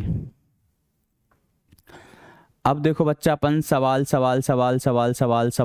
सॉल्व करते हैं। आइए अब देखो, सवाल बनाने के भिन्न भिन्न तरीके होते हैं, इनका कहीं भी उपयोग करवा लेंगे। जैसे एक अल्फा कण इतना सेंटीमीटर त्रिज्या वाले वृत्तीय मार्ग पर इतने चुंबकीय क्षेत्र की उपस्थिति में गति करता है, तो इस कण से संबंधित डी ब्रोगली तरंगदैर्घ्य क्या होगी, डी ब्रोगली तरंगदैर्घ्य क्या होगी। तो देखो डी ब्रोगली तरंगदैर्घ्य के लिए आपको क्या चाहिए, मोमेंटम। हम कहेंगे हम जानते हैं डी ब्रोगली तरंगदैर्घ्य अगर आपको चाहिए तो lambda equal to h by P, या p से कोई संबंधित राशि m इंटू वी चाहिए, m इंटू वी मिल जाए कहीं से, गतिज ऊर्जा मिल जाए कहीं से। तो देखो अपन चुंबकीय क्षेत्र में जाते हैं, चुंबकीय क्षेत्र में कण की त्रिज्या बताओ क्या होती है। तो आप कहेंगे सर जी चुंबकीय क्षेत्र में अगर कण चल रहा है और चुंबकीय क्षेत्र में कण क्या करता है, चुंबकीय क्षेत्र में आवेशित कण सामान्यतः वृत्तीय गति करता है। सामान्यतः कौन सी गति करता है, वृत्तीय गति, और उसकी त्रिज्या r बराबर क्या होती है, M V upon Q B होता है, क्यू बी। ठीक है, तो एम वी का वैल्यू यहाँ से कितना मिल गया, Q into B into R. अब बताओ किसका मान नहीं दिया गया है एम वी निकालने के लिए, Q कौन सा कण दिया गया, अल्फा कण, तो मान कितना हो गया Q का 2e। चुंबकीय क्षेत्र कितना दिया गया है, 0.25 वेबर पर मीटर स्क्वायर। त्रिज्या कितनी दी गई है, त्रिज्या दी गई है 0.83 सेंटीमीटर में दी गई, इसको बदल दो मीटर में, मीटर। बेटा एम वी का मान मिल गया, किसका मान मिल गया, सीधे सीधे एम वी। और एम वी को ही अपन क्या कहते हैं, संवेग कहते हैं। यही क्या हो गया, इसका संवेग हो गया। इसी को क्या कहते हैं, पी। तो बस पी का मान मिल गया, यहाँ उठा के पटक दो तो लैम्डा इक्वल टू कितना आ गया, प्लांक कांस्टेंट, कांस्टेंट ही होता है 6 पॉइंट कुछ इंटू 10 टू दी पावर -34, और यहाँ पर ये मान कितना आ जाएगा बच्चा, 2 into 1.6 into 10 to the power -19 into 0.25 into 0.83 into 10 to the power -2। हल करो, लैम्डा मिल गया, कोई दिक्कत नहीं। देखो थोड़ा सा दोनों उपयोग करवाने की कोशिश की है, किसका कॉन्सेप्ट, चुंबक का। अपन आवेशित चुंबकीय क्षेत्र में, एक समान चुंबकीय क्षेत्र में आवेशित कण की गति, आवेशित कण की गति। तो आवेशित कण क्या करता है भाई, वृत्तीय गति करता है, जिसकी त्रिज्या कितनी होती है, mv/q होती है। वहां से निकाल के यहाँ पटक दिया, mv का मान उठा लिए, mv हमको चाहिए। तो ऐसी अलग अलग सिचुएशंस देंगे जहां पर आप p, mv या गतिज ऊर्जा या विभवांतर आपको पता होगा, आप डी ब्रोगली तरंगदैर्घ्य निकाल लेंगे बच्चा। अब देखो अगला सवाल, एक प्रोटॉन तथा एक अल्फा कण समान विभवांतर से त्वरित होते हैं, इनकी डी ब्रोगली तरंगदैर्घ्य का अनुपात ज्ञात कीजिए। अब देखो विभवांतर समान कर दिया, समान विभवांतर से त्वरित हो रहे हैं भैया, ठीक है। तो देखो लैम्डा इज इक्वल टू, अपन क्या जानते हैं, h/√2m q इंटू डेल्टा भी कर देंगे। अब देखो आप कहोगे सर जी ऐसा क्यों कर दिया, अभी विभवांतर क्यों लिख दिया, तो मैंने कहा बच्चों ये मेरी मर्जी नहीं थी, बिल्कुल भी मेरी मर्जी नहीं थी, ये तो सवाल में विभवांतर से त्वरित कराया है आवेश को। तो अपन क्या लिखेंगे, 2m इंटू q इंटू विभवांतर डेल्टा भी, इस तरीके से, ठीक है। देख लो, है ना, क्योंकि अपन ने लिखा था कि जब आवेशित कण हो तो इस तरीके से लिख देते हैं, lambda is equal to h/√2m q into v, ठीक है। वैसे अपन ने सभी सूत्र यहाँ लिखे हुए हैं एक साथ, पहला, दूसरा, तीसरा, चौथा, जो भी जरूरत लगेगी उपयोग कर लेंगे। तो चलिए शुरू करें। अब इसमें से भी बच्चा देखो क्या क्या कांस्टेंट है, क्या क्या सेम है। एक प्रोटॉन है, एक अल्फा कण है, मतलब द्रव्यमान अलग हो गया, आवेश अलग हो गया, उनकी डी ब्रोगली तरंगदैर्घ्य का अनुपात ज्ञात कीजिए। तो देखो इसमें से 2 लैम्डा h कांस्टेंट है, विभवांतर समान, h तो सभी के लिए सेम है, समान विभवांतर से तुरंत किया है। तो अपन को पता चल गया लैम्डा समानुपाती है किसके, 1/√m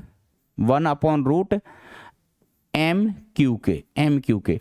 तो अब देखो बच्चा, मैं यहां पर लिखता हूं लैम्डा किसका, प्रोटॉन का। तो लैम्डा जब अपॉन लैम्डा किसका, अल्फा का, लैम्डा किसका, अल्फा का, ध्यान देना। अब ये लैम्डा एम क्यू के व्युत्क्रमानुपाती है, तो नीचे किसका m, तो हम कहेंगे नीचे m होगा प्रोटॉन का, नीचे किसका q, हमने कहा नीचे q होगा प्रोटॉन का, जो कितना होता है e होता है।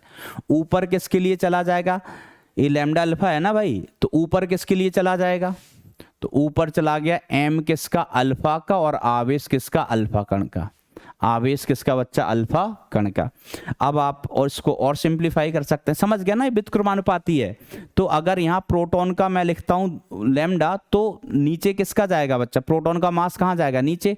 अब अल्फा कण का लैम्डा नीचे लिखा है, तो उसका मास कहाँ जाएगा, ऊपर, चार्ज कहाँ जाएगा, ऊपर जाएगा।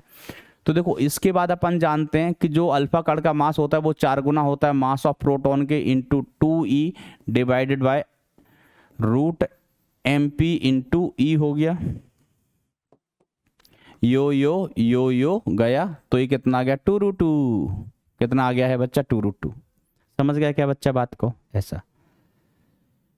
चलिए अगला सवाल देखिए बच्चा, ध्यान से देखिए।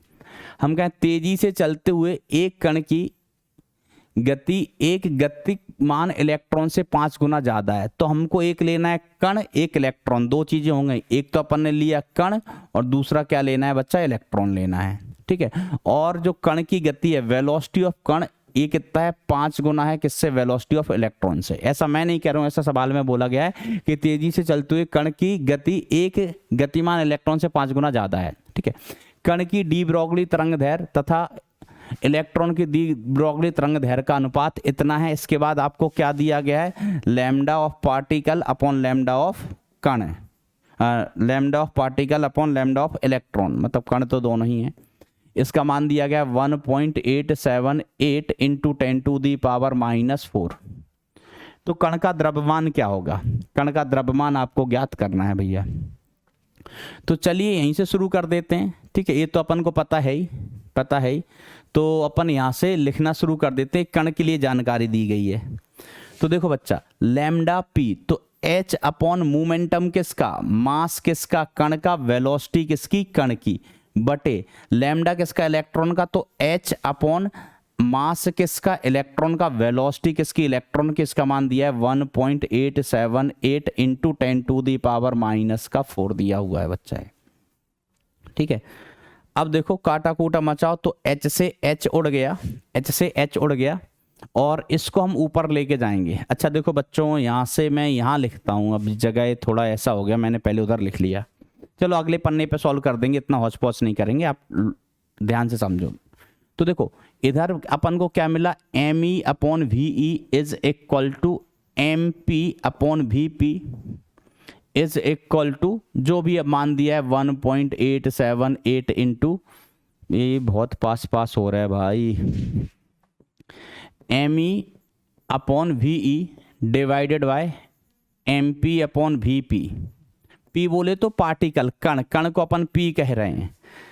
इसका मान कितना हो गया बच्चा, 1.878 इंटू 10⁻⁻⁴। अब देखो भी ई अपॉन वी पी, भी ई अपॉन वी पी, इसका मान कितना हो गया, 1/5। देखो यहाँ से वी ई बटे वी पी, इसका मान कितना आ गया है बच्चा, 1/5 आ गया है। अब इसको इधर लेके जाओ, तो भी इसका मान 1/5 आ गया, तो अपन 1/5 लिख देंगे यहाँ से। तो देखो M E upon M P, mass of कण, इंटू इसका मान 1/5 हो गया, इंटू 1.878 इंटू 10⁻⁻⁴, जो भी दिया है मास, जो भी मान दिया है, इसका कितना दिया है, यही दिया है ना, हाँ हाँ हाँ, यहाँ भी चेक कर लो, यही दिया है। अब बस बचा क्या, बचा क्या जीवन में, कुछ नहीं बचा। तो मास किसका, पार्टिकल का, बेसिकली कितना हो गया, बेसिकली क्या हो गया, mass of electron divided by, इसको इधर लेके गया हूं बच्चा मैं, डिवाइडेड बाय 5 तो नीचे है ही है, इंटू 1.878 इंटू 10⁻⁻⁴। अब इलेक्ट्रॉन का मास एक दिन आपने ही मुझे बताया था, हमको तो पता भी नहीं था कितना होता है, डिवाइडेड बाय 5 गुणा 1.878 इंटू 10⁻⁻⁴, ऐसा। अब बच्चा भाग आप हमसे बेहतर देते हैं। तो बच्चों अब अपन आगे बढ़ते हैं, और आगे बढ़ते हुए चलते हैं अगले बवाल नहीं, सवाल पर। ये मैंने हाथ से लिखा है, इंपॉर्टेंट क्वेश्चन है। अगर आप नोट्स बनाते हो, क्या करते हो बच्चा, नोट्स बनाते हो, तो इस क्वेश्चन को जरूर लिखना, ठीक है। तो चलिए स्टार्ट करते हैं बच्चों। तो कहा जाता है एक फोटोन की ऊर्जा तथा एक इलेक्ट्रॉन की गतिज ऊर्जा बराबर है, और एक किसके बराबर है बच्चा, ई के बराबर है। तो इनकी डी ब्रोगली तरंग दैर्घ्य, लैम्डा मतलब तरंग दैर्घ्य का अनुपात ज्ञात कीजिए। तो देखो बच्चों शुरू करते हैं, ये अपना क्वेश्चन है, अपन यहाँ शुरू करते हैं बच्चा सॉल्यूशन। तो देखो अपन ऊर्जा किसकी लिखें, फोटोन की। अइला फोटोन की ऊर्जा कैसे लिखी जाएगी, तो हम कहेंगे फोटोन की ऊर्जा अभी अभी आइंस्टाइन साहब ने बताई थी, E इज इक्वल टू कितना होता है, P इंटू सी होता है। क्या होता है बच्चा, P इंटू सी। इस प्रकार से अपन लिख लेते हैं। ये किसकी है, फोटोन की, तो मैं ऐसे लिख देता हूँ, एनर्जी किसकी, फोटोन की, इज इक्वल टू पी किसका बच्चा, फोटोन का, इंटू सी। अब इलेक्ट्रॉन की ऊर्जा अपन लिखें, तो इलेक्ट्रॉन की ऊर्जा ई इज इक्वल टू, इसको लिख सकते हैं अपन p²/2m, इलेक्ट्रॉन की गतिज ऊर्जा को। अभी इलेक्ट्रॉन का है बच्चा, ध्यान देना, किसका है, इलेक्ट्रॉन का, ध्यान देना। अब वैसे तो हम इन दोनों चीज़ों को अभी यहाँ भाग दे सकते हैं, चलो दे ही लेते हैं। इन दोनों का मैं भाग दे देता हूँ यहाँ पर। जैसे ही आप भाग दोगे तो ये कट जाएगा, क्योंकि दोनों की ऊर्जाएं बच्चा बराबर दी गई हैं। सवाल में कहा गया है कि, मैं अलग कलर से लिख देता हूँ, एनर्जी ऑफ फोटोन बराबर है एनर्जी ऑफ इलेक्ट्रॉन के, और इसका मान किसके बराबर है, ई के बराबर है, ठीक है। इस प्रकार से चलिए अब क्या करें, तो अब देखो बच्चा मैं इसको इस तरीके से लिखता हूं। अब इधर बच्चा ये बचा, क्या बचा, क्या बचा, इधर देखो, P of photon into C is equal to a P square E upon 2m, ठीक है। इस तरीके से है। अब देखो मैं इसको थोड़ा सा जमा के लिखता हूं, यहाँ P का स्क्वायर आ रहा है, तो P किसका, फोटोन का, ध्यान से देखना, ध्यान से, P किसका, फोटोन का, into C is equal to हु ही हु हा। इसको मैंने एक P इधर लिया, P अपॉन 2m इधर ले लिया और 1 इंटू पी ई इधर लिख दिया। क्या पी ई मैंने क्या किया बच्चा, इधर लिख दिया। ठीक है, इस तरीके से पी ई। अब देखो बच्चा, यहाँ A P E bye 2m, ए अपन को परेशान करने वाला नहीं है। अब इस P की जगह देखो मैं यहाँ चलता हूँ, क्या लिखा जाएगा ध्यान देना। तो तो फोटोन का मोमेंटम बटे इलेक्ट्रॉन का मोमेंटम, इस P को मैं इधर ले आया, इस P को इधर ले आया। ठीक है, C को इधर लेके आ रहा हूँ। तो इधर देखो मोमेंटम किसका, इलेक्ट्रॉन का, अपॉन 2m इंटू सी बचा है बच्चा, 2mc। सी नीचे आ गया बच्चा, सी कहाँ आ गया बच्चा, नीचे। अब देखो यहाँ से तो अपन को डी ब्रॉगली वेवलेंथ का रेशियो मिल जाएगा, बस आपको ये जमाना है। तो इधर ये कितना हो गया, बेसिकली ये कितना हो गया, इसकी जगह आप क्या लिख सकते हैं, under the root 2m kinetic energy, 2m kinetic energy लिख सकते हैं इसकी जगह। ठीक है, सॉल्व करने के कई तरीके हो सकते हैं, हमको ये तरीका फिलहाल ही समझ में आ रहा है तो हम ऐसे सॉल्व कर दिए। P की जगह under the root 2m kinetic energy लिख सकते हैं अपन, अपॉन में क्या लिख सकते हैं, 2m इंटू सी। अब देखो काइनेटिक एनर्जी की वैल्यू कितनी गिवन है आपको, E गिवन है। कितनी गिवन है बच्चा, E। तो अभी वो वैल्यू पुट कर देंगे। ठीक है, तो P फोटोन का अपॉन P किसका, इलेक्ट्रॉन का, इज इक्वल टू आपको कितना मिला, सबको रूट के अंदर लेके जाओ, तो 2m काइनेटिक एनर्जी की जगह क्या लिख लो, E अपॉन में कितना हो गया, ये 4m स्क्वायर और C रूट, इस सब इसको रूट के अंदर लेके गए तो स्क्वायर बन के जाएगा। क्या बन के जाएगा, तीर बन के नहीं जाएगा, स्क्वायर बन के जाएगा। तो यो गया तो कितना आया, 2, यो गया तो ऐसा।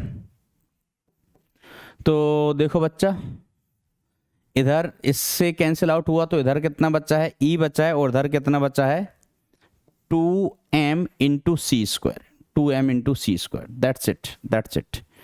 तो आप चाहो तो अगले पन्ने पे चल सकते हैं, अइला। तो अगले पन्ने पर देखो बच्चा क्या कहानी है। तो देखो अपने पास P अपॉन PE है, आई थिंक अपने पास क्या है, P अपॉन PE, और वो कितना है, E अपॉन रूट के अंदर आप चाहो तो C को बाहर निकाल सकते हैं। तो E अपॉन 2m, अब चलो बनवाए इधर लिख लो, अब तो कोई दिक्कत नहीं।